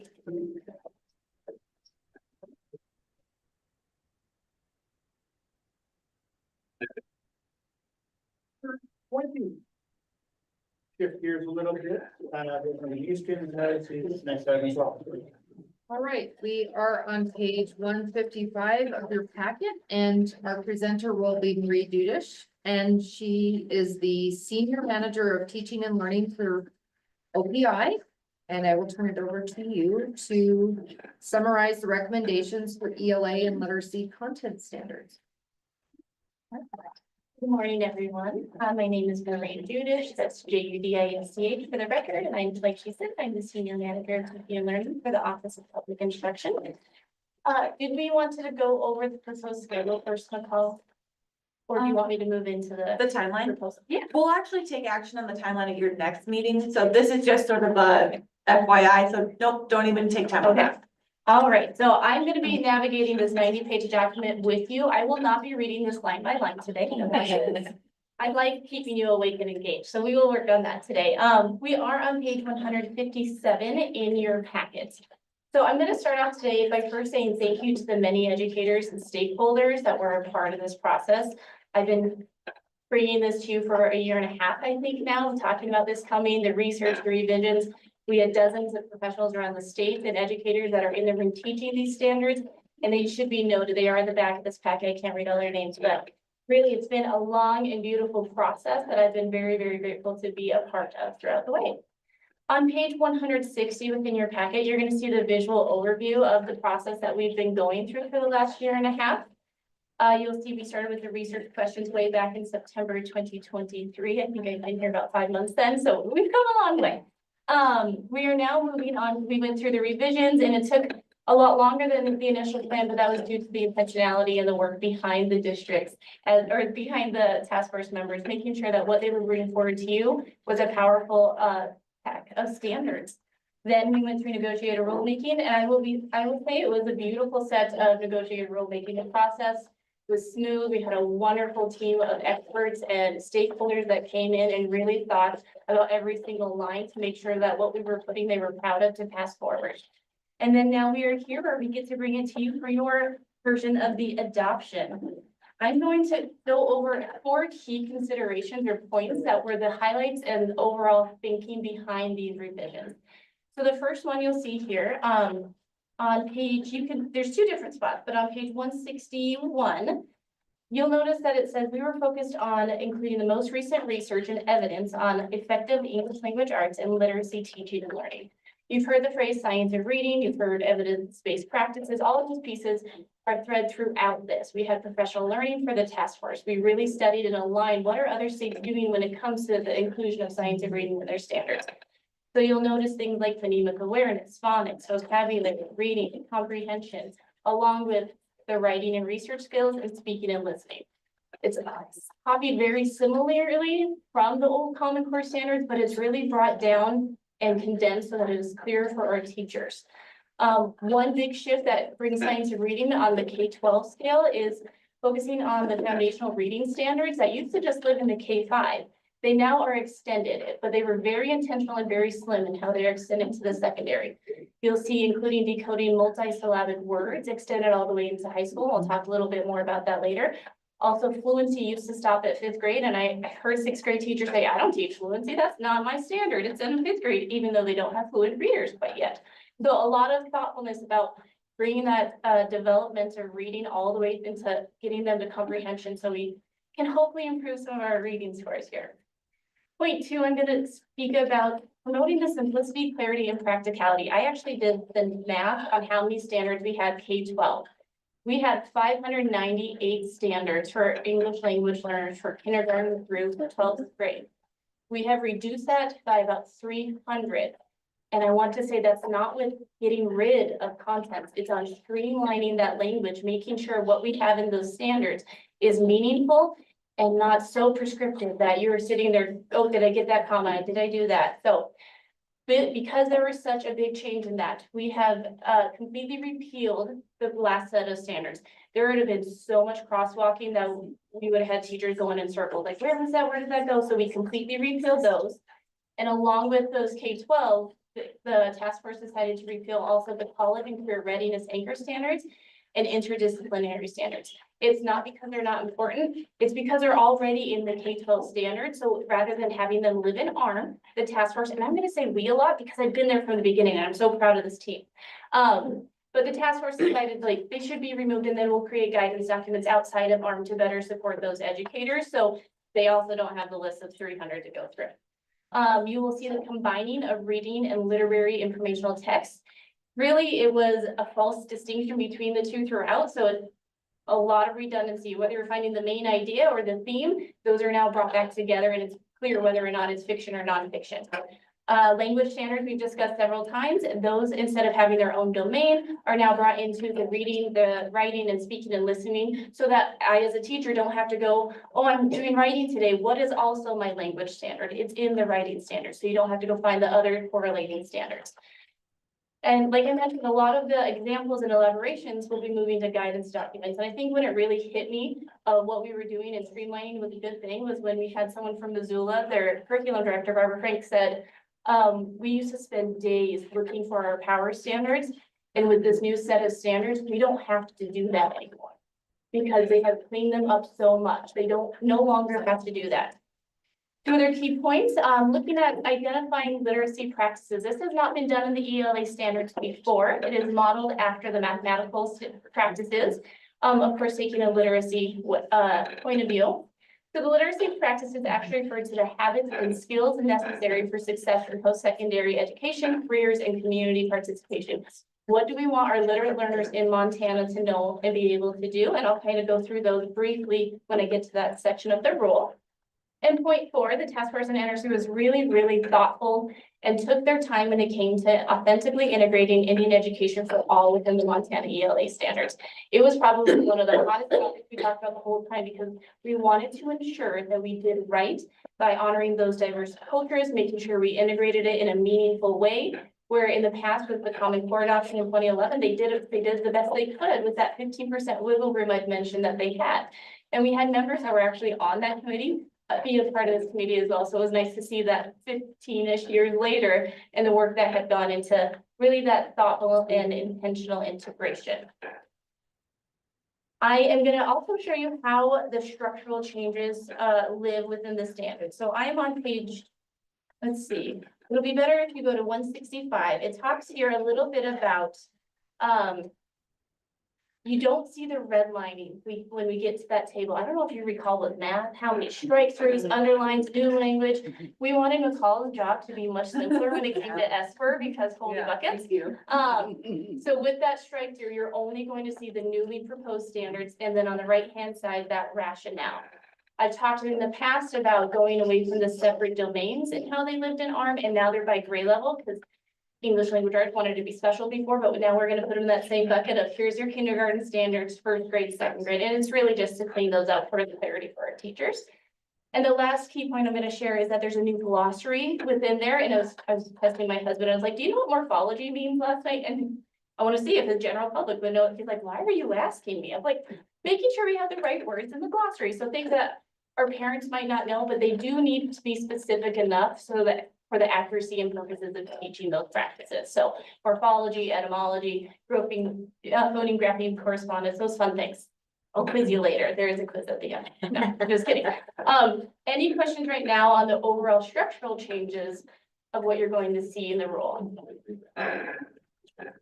Okay, and I will not, I promise, go line by line. Kindergarten, we're going to look at the structural of those pieces, and then we're going to jump all the way to the high school. So I don't want you to feel like I don't want to. You guys want to get to lunch. So I'm gonna jump to page 167 in your packet, and that's, you're gonna start seeing the red lining. That is no scratching out, just underlining, with the literacy practices.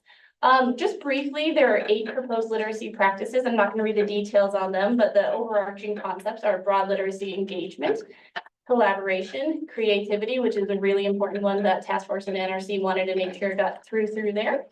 Critical thinking, cultural considerations, which is modeled after the mathematical practice, and also an opportunity to acknowledge and respect the diverse cultural perspectives of our state.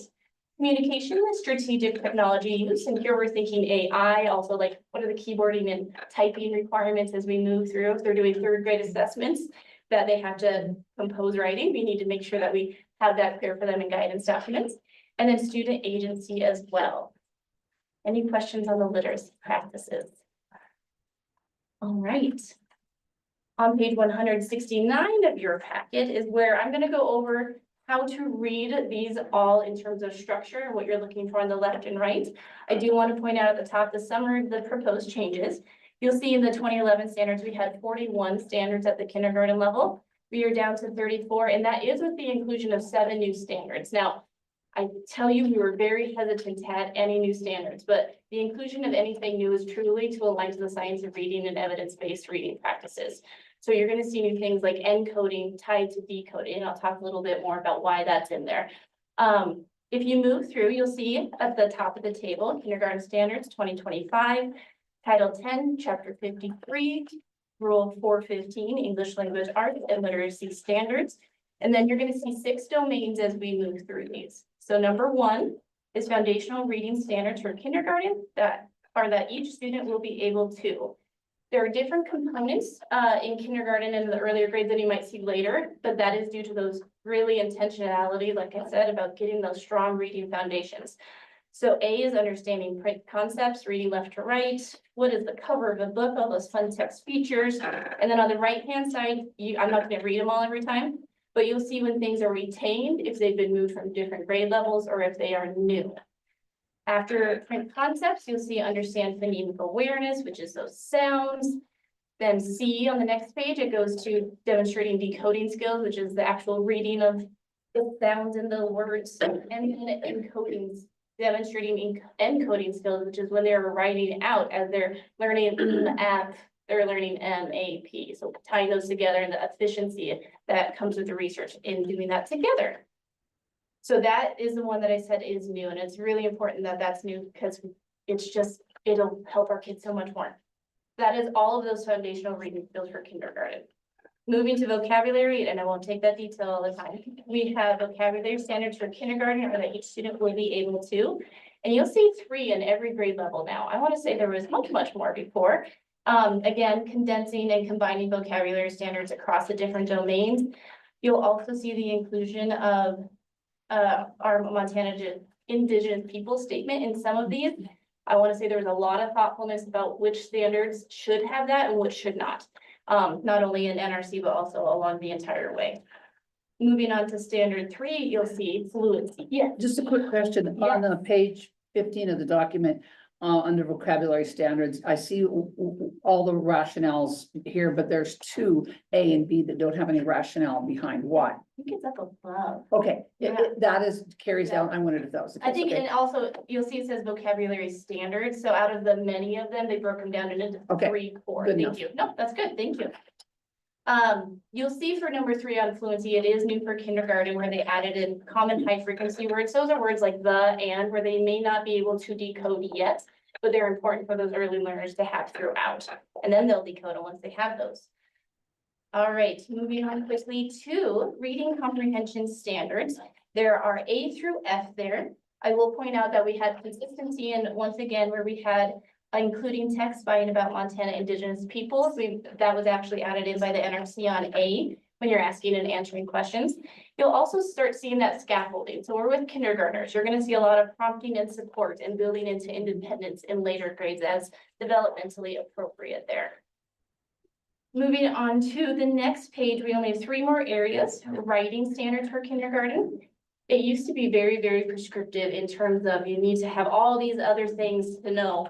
And now most of that is, like I said, going to be in guidance documents. So we were able to get our writing standards down to A through F. Most of them are retained or combined with those language standards. You'll see a new one added in K through 8 to include the grade appropriate focus on sentence and paragraph formation, really building up. You go from a word to a sentence to a paragraph to multiple paragraphs to make sure that they really are building those writing skills. And then research and inquiry is a new domain that was presented, and it's pulling out those writing and skills from before.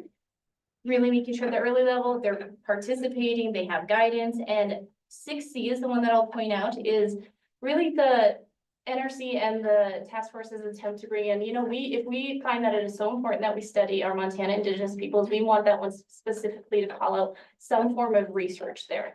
So the language is not the exact same in 6C. You'll see it scaffolded, especially up in the high school. We're looking at stereotypes, we're looking at controversy, all those pieces, just so that it builds up in appropriateness and making sure that we spend that intentional time there. And the last domain is speaking and listening standards, really critical for our early learners, especially with oral language development, to have the ability to practice some speaking and listening skills. There were much more before. Again, these are condensed down, and you'll see that language domain in there also, making sure that they're using appropriate command of conventions also when they're speaking, not just when they're writing. Okay, I'll pause after kindergarten. I know I talk fast, but you guys are all nodding with me, so I'm taking it as you're with me. Is there any questions before I jump up to the 9th or 10th grade? Beautiful. So it's page 212 of your packet. You'll see on here, this is Title 10, Chapter 53, Rule 424. There were originally 70 standards in the 9th and 10th grade, and that's including those interdisciplinary standards and anchor standards. It is now down to 24. So if you think of, yes, accomplishable, can do, not so prescriptive, you go, how am I gonna get, don't even have 70 weeks. Like if you're lucky, you get 70 days, no, I'm just kidding. And with the introduction of 3 new standards, I will point out those 3 new, but otherwise we'll just continue through. So you'll see once again on grades 9 through 10 standards for 2025, we have standard 1 foundational reading standards for 9th through 10th grade that each student will be able to. This is the one I brought up earlier about being able to decode using combined knowledge of syllabication patterns and morphology to accurately read unfamiliar multisyllabic words in and out of context. This one I see really comes into play with our interdisciplinary reading also. If you're learning what the word biology means and photosynthesis, you're learning those roots. You're learning all those, so you don't have to just hear the word and memorizing it, but you're actually building it into your lexicon and building that background knowledge along the way also. Again, we move through the same thing, vocabulary, fluency, reading comprehension. Fluency is a new one I mentioned earlier. It used to stop at 5th grade, but really we want them building that accuracy, automaticity, and their prosody as they're reading so that it all leads to comprehension ultimately. If you're still at a high school level and you're taught reading, research shows that you are actually have decreased levels of comprehension. We want to continue to build that fluency. And then moving through again, you'll see all the same domains. I feel like you've gotten the gist of it pretty good here. I could point out that last research standard. So if you go to 6C, you'll see that scaffolded up to the 9th and 10th graders conduct research by analyzing sources for stereotypes, assumptions, and conflicting perspectives, including culturally diverse sources and those by and about Montana Indigenous peoples. So you'll see basic level all the way up to what we want our high schools to do. And with that, I am done talking, but if you'd like to also preview that glossary, page 222 in your packet, and I will stand for any questions you may have on how to better absorb this. I know we have a few sessions together before these are up for official adoption. Questions on the board? I have a question. Sorry. Marie, could you talk a little bit about grouping 9, 10 and 11, 12 in these standards? Yes, Chair Quinlan, thank you for the question. So that's how they were originally in the high school Common Core content standards that were then adopted as Montana content standards. We had a lot of discussion about, do we break them out by grade level or what does that look like? And it really kind of came down to our small schools and how they might have some multi-age and those pieces. And over those 2 years, really, this was enough for those learners to be able to do in those 2 years and still continuing to develop their skills. That is where that breakup originally came from, and they decided to continue. I will say, initially, the high school wanted to add about 20-some standards. I will give them so much credit for thinking outside of the box and challenging themselves to really refine these. That was hard, and they did a fabulous job doing so. Great, thank you. And I guess a follow-up on that is, was there a discussion about the implications for assessment? Yeah. Oh, that's a good one. Yeah. Yeah, Chair Quinlan and members of the board, absolutely. Along the way, crosswalk, we already have some crosswalking you will see in the back. Obviously, I care heavily about MAST as well, and knowing that we're going to peer review here soon and have to do alignment studies. That was a consideration that I didn't even have to bring up. The educators themselves are like, yeah. And again, with how they were streamlined, nothing is not present within those standards. We can't assess fluency in a statewide assessment. That wouldn't change anything. But all those other pieces are still present there. So how MAST in particular is set up is with literary and informational passages. Those questions can still align that, but of course, we'll make sure we take the measures to ensure accuracy on that alignment. Right, so I assume the core, so on the OPI website, there's the core content connectors for MAST.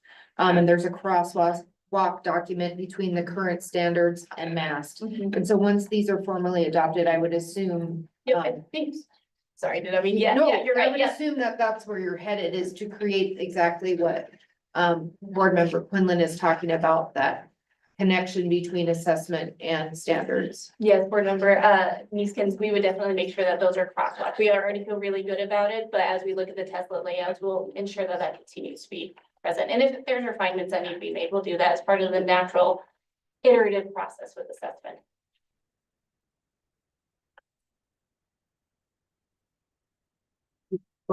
Just I'm a former English teacher and served on several iterations of these, but we won't talk about how far back, okay?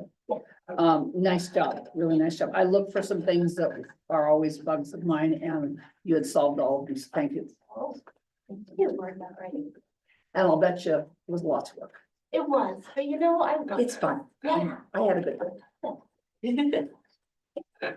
Well, I appreciate you keeping it tight. Yeah. And because if chapter 53 is just completely overwhelming, nobody's ever gonna look at it. And the idea of keeping it tight and getting what you can into other materials that can be changed and edited more nimbly without having to go through the whole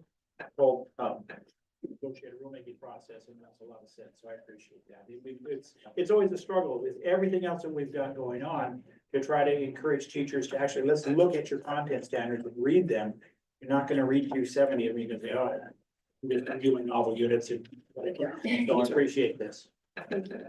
I would like to express appreciation for the involvement of all of the team members of the various rulemaking committees and teams that contributed to this document. When I look at that list, there's roughly, looks like 50 people that contributed in some capacity or another, and I think that's impressive, and it speaks to the investment of educators around the state. So I appreciate you gathering their input as well. And I will be closing the economic impact survey today or Monday. If someone wants to do it on the weekend, that's great. And bringing that statement on in July, if not sooner. Any other remarks or questions? Yes, item. One more. I see McCall's name on the back here. Did you get to participate? Double meetings. Yeah, okay. Thank you for including her. She can help keep us kind of aware of what's coming down the pike. I really appreciate that. Marie, can you talk a little bit about the cursive part? Yes, so a lot of discussion around the proposed legislation that had cursive, and then we were challenged with how can we bring it into the content standards? So we already had printing within the content standards in the early grade levels. So that is a foundational, let me find it exactly. So under foundational reading skills, and then encoding, which again is that physical writing. For kindergarten, it starts with printing many upper and lowercase letters. which is, again, we were already doing that, no problem at all. And then first grade, it does expand to, I'm on page, 20 within my packet. 181. Thank you. Printing upper and lower case letters with automaticity. So now like we shouldn't be so focused on the struggle to actually physically write them. And then cursive was added strategically within second grade, looking at that developmental capability, is it the right grade level? So you will see on foundational reading standards 1 under encoding B and then 4, we have printing upper and lower case letters with automaticity and accuracy, including the introduction of cursive. It does end there. Norm just giving schools some more choice within that. It was heavily discussed at NRC whether or not that would be a good introduction in that space. So So cursive wasn't followed in other grades. it wasn't actually physically wasn't in the standard, it was before. But I mean, now it's not followed up in other grades. It is not, nope, and printing wasn't either in the past, really by, I believe the research says it. Handwriting is pretty solidified by second grade. So working with occupational therapists with students in the past, not that interventions and things like that can't be done, but. I have one more question. Clearly, these are K-12 standards. Are there any implications that either the task force or negotiated rulemaking committee have talked about related to the early literacy standards? Madeline, I can jump in on that. Okay, Until the state has statewide access for all to pre-K or some type of early childhood education, it made sense to keep them separate. So we'll still continue to revise the early childhood education standards that the board has. In fact, that'll be one of the things that the Early Literacy Advisory Council will do when we convene them to incorporate numeracy. And so we can look at kindergarten and do a crosswalk with Marie and others. Marie is on that council, so we can definitely incorporate some of that to make sure it all aligns. Good question. Yeah, and Chair Quinlan, if I may add, we did have those chapter 63 early literacy as part of our resources when we were building up the kindergarten as well, and committee members sat in both. great. That's good to know.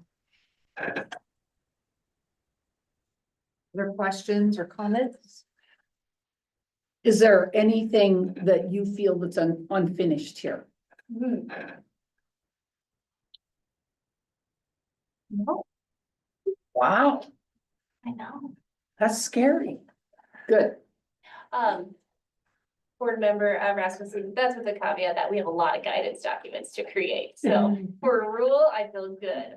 We want to make sure that schools have Indian Education for All resources. We want to make sure they have vertical alignment of the voting graphic correspondences and how to, what order and those pieces, grammar conventions, all those pieces. So She's changing her mind. no, in terms of ARM, I'm good. In terms of teaching and implementing, we got work to do, but that's okay. Follow up. I'm really concerned about a teacher understanding of the utilization of the guidance documents as I've looked over some of them, knowing where they are, understanding their importance and understanding how they could really augment their teaching. Because one of the reasons, and I was involved early, and I don't even want to tell you how early in some of the creation of when we started creating standards. Okay, so that's how far I go back. God, this is terrible.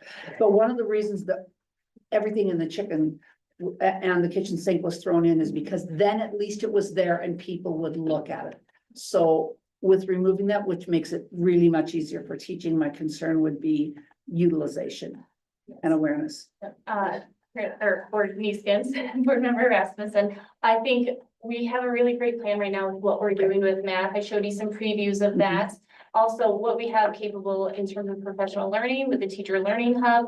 We're already talked about having live webinars with the other ones that were approved by the board recently, and we will continue to take feedback on what do teachers need for that.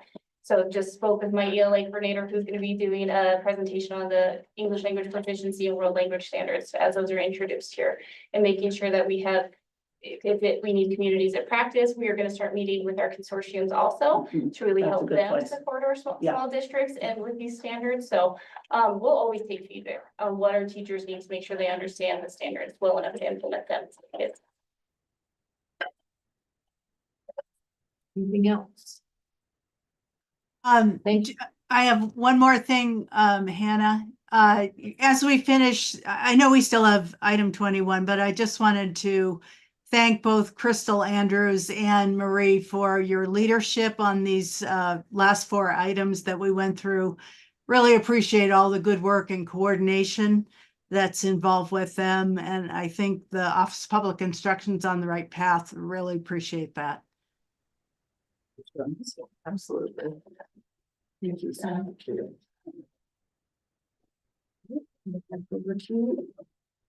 We got one more. Item 21, you can do that. You can introduce. One second. Right, so we are prepared to review the resolution to support increasing pre-K through 12 attainment in reading and reading proficiency. This is not an action item, but I'll turn it over to you, Nicole, to explain more.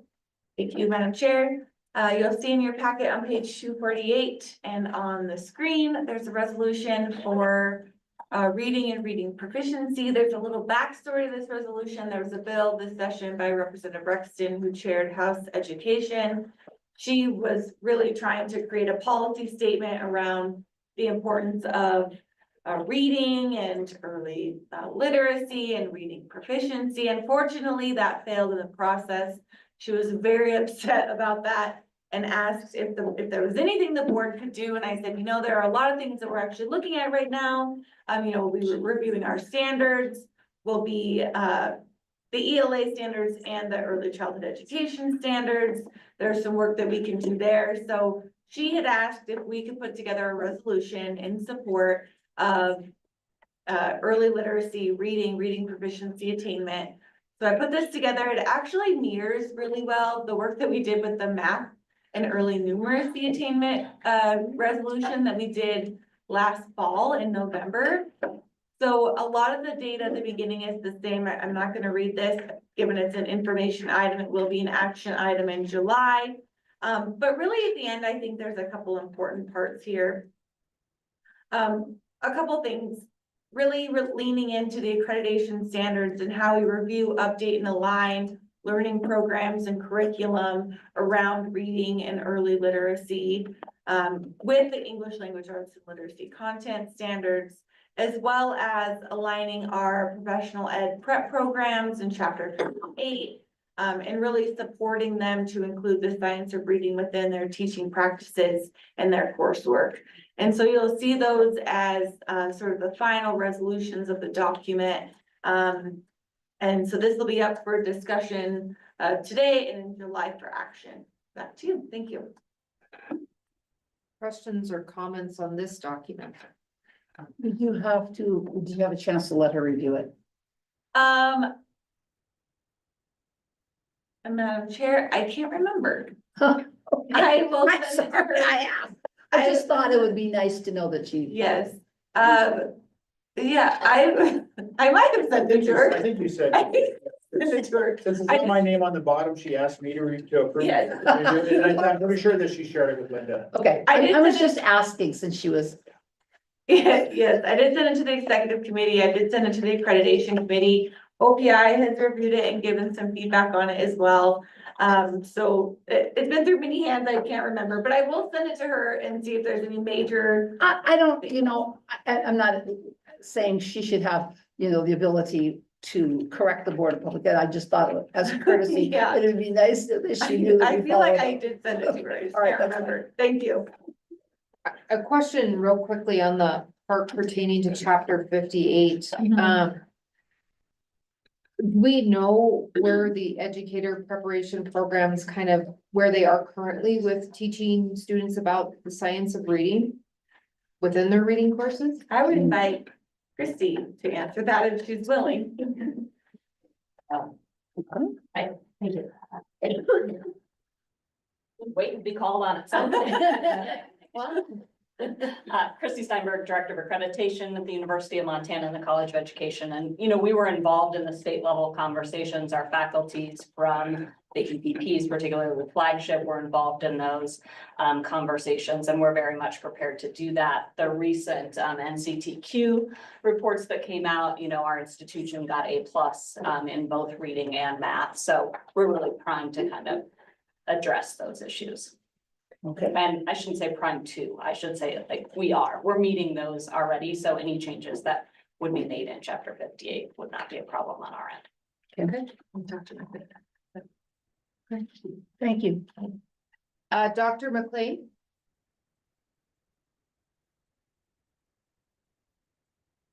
Still muted. If you would unmute, please. There we are. Hi there. Okay. Hi, everyone. And thank you to Ms. Steinberg from the University of Montana for coming to the mic just a few moments ago. One of the things I would just add to her comments is that as this resolution is implemented, we are happy to support each of the EPPs across the MUS in the implementation of this paragraph in particular. So please let us know what it is that you need. As Christine indicated, I think that we're on our way to this piece already, but we'd be happy to do something that streamlines the effort across the MUS EPPs. Any other comments or questions? Hearing none, I would turn it over back to you, Chair. All right, thank you. Now back to the resolution committee stuff.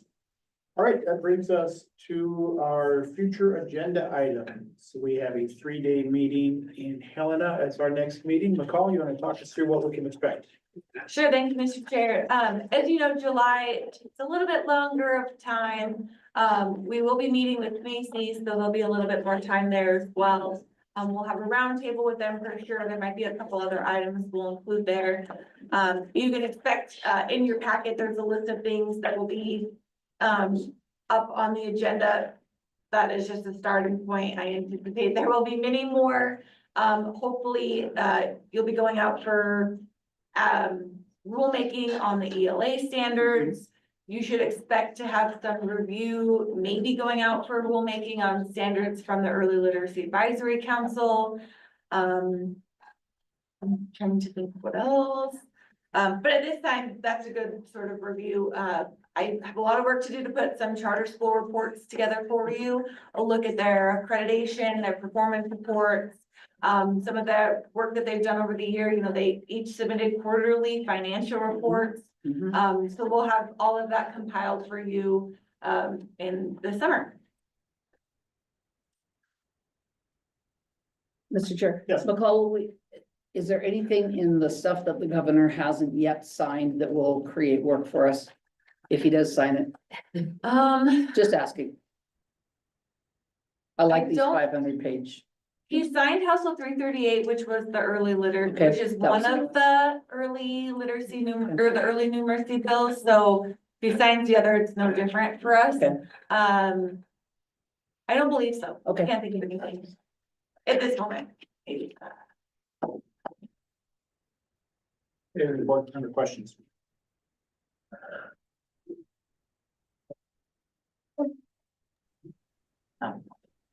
McCall, Mr. Chair? Yeah. I didn't know if you saw my hand on this one, sorry. You know if it was still up or new up? Go ahead. It is new up, and if it's okay. Please. So just a couple of items, and I don't know what your preference is here. I'd like to ask the board maybe to consider a Gear Up presentation. We were just funded last fall for another 7 years. Also, I've presented in my remarks about Year to Career. And we're hoping that we have a phase 2 well underway by fall. And then the final one would be just a general college access update for the board. And I guess my question around those 3 items is, would you prefer that those are a part of the commissioner's report? I know we've done it both ways over the years, and I was kind of thinking maybe in September and November, but I just didn't know what to tell our team here. You can roll it in under your report, just like what we do with the OPI's report. It's all under the superintendent with lots of the subcategories. We can do the same thing, and then you bring in whatever you need. just pack everybody into your 15 minutes and don't go beyond that. We'll be fine. All right, thank No, you. these are all great things. Please let us know how much time that you need for those. We want to make sure it's, Thank I you so much. continue to appreciate your partnership. It is, and I appreciate you continuing to remind us all, we get focused on our K-12, and it truly is P-20, because K-12 is doing our job, we're preparing the kids for the next level, and so we need to make sure we're doing that, so thank you. And I'm excited to hear that Gear Up did get that funding, so that's excellent. So yeah, we'll make whatever we need to, July and or September meeting. Thank you, Andrew. Also, as part of that strategic planning, the executive committee has been talking about, what does that look like for us? How much of this are things that we can do? How much of things that we should be doing? Because we have been, and I appreciate Renee's question, how much of this is reactionary, things that are being done to us that we have to all of a sudden get taken care of? So what sort of things can we be forward thinking on? But all while staying in our lane. Yep. So that's the tricky part about strategic planning is we have enough to do without trying to find more work, but what sort of stuff should we be working on? And that's kind of where I come back to making sure that we are all making sure that we're learning as much as we can. And that's what's the challenge I issued yesterday. Make sure that we're doing more PD. And so maybe part of the strategic planning is finding out what sort of professional development we can take on ourselves. What sort of, and just like within the schools, how much of that is individualized? Because professional development that Dr. Slinger might be interested in learning more about might be something that I already did, and so I want to do something different. And so we all bring very different and unique backgrounds to this role, and so our PD, while some things are going to be the same, other things might be different. So I just encourage us all to do that. Dr. Slinger, you talked about, you did the NASB information exchange last week. You want to share anything on that? Thank you, Chair. I did attend that last week. It was excellent. There was about 14 different states represented on the Zoom meeting. I found it very collaborative in nature. I found it very informative, hearing what other states are doing. They did typical Zoom. They had breakout rooms and kind of clustered us a little bit smaller so we could talk a little bit more regionally. And I was proud of the fact that some of the things that some other states are struggling with, we're ahead of the curve on. Like anything, we're not ahead of the curve on some things. And so, but I did really appreciate it, especially, and I mentioned this in the exec committee meeting, coming from the higher education lens, the K-12, while I know it's incredibly important, I am not as familiar with it, the vernacular, the pathways, and so forth. And there's a massive learning curve for me. And I really appreciated the opportunity to learn and listen from these other board members, being very cognizant of that. They too are coming from very diverse backgrounds, serving their states from different areas. So I would encourage you to sign up for those. I plan to attend as many as I can. It's part of our membership. It's free, and and I found it incredibly good use of my time. Thank you. Speaking of that, Nicole, can you pull up the calendar? Because we've got some meetings, ECS, NASB, prior to the next time we get together as a full board. Yeah, good point. In July, actually, it was before, the week before, our board meeting, there's a NASB New Member Institute. I know Julia will be attending that.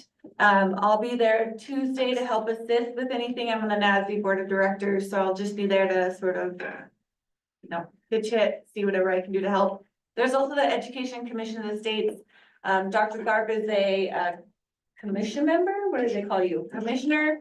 And then I'll just be there attending sort of the rest of the conference. And I know in October, many of you will be attending the October NASB session, which I'm really excited about. I think it is important that we send as many of you to those conferences as we can. It's really important. And I think we need to utilize that professional development opportunity if we can. And so, and now I'm going to be at the new member as well, not exactly new member. I'm already on the NASB. They're calling him the veteran new member.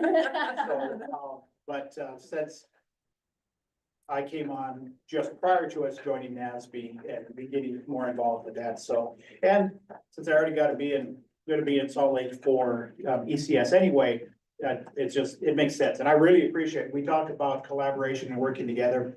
I really appreciate ECS and NASB, they're looking at, because I'm not the only one across the country who's got this crosswalk between the two organizations. And so there are other people as well, and it just makes sense that they have a little bit different focus, but then also working together where they can. And just sharing conference space and doing that collaborative work, I think is powerful. So yeah, I plan on being at that as well.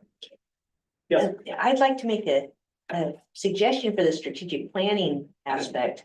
Would it work to bring in a moderator who might help lead us through some strategic questions and even provide some of the overall questions before, so we have time to think about it?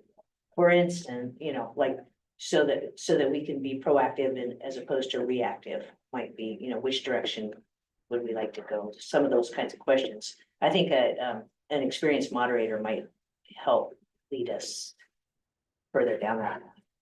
She's right, this might be a good year because the legislature has just finished meeting.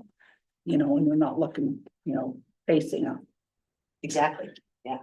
That's a really good point. We actually did talk about that earlier this week. Because it's something that we've talked about over the last year, and we call our summer review a strategic plan, but really it is just a review of the work that we're doing and really making sure that it's up to date and relevant, adding anything that maybe came to us in the legislature. But I do think that a more strategic planning process where there's a facilitator would make sense. One thing that I think we maybe need to answer before we go that route is what we're hoping to get out of it. What is the outcome that we're looking for? And maybe it is just be more proactive, but like proactive in what ways? So I think that's the question. Yeah. That's what strategic planning's for. And I think this would be a great question to bounce off of Paul and NASB and to see what sort of things. I have talked to him about that. Yeah, we can. Okay. Yeah, that's a good point. I'll continue to look into that. Thank you. Yeah. Right, anything else on our future agenda items, board members? Okay, at this time, any public comment? Anybody in the room? I have a public comment. Okay. I would really like to thank Ochi and Dr. McLean for teaming up and helping to facilitate Western working with Morningside Charter to create a pilot for teaching, preparing educators. I think lots of times we forget that that's a really important partnership, and I'd really like to acknowledge her and say thank you for that. And OPL. Any public comment? Any public comment online?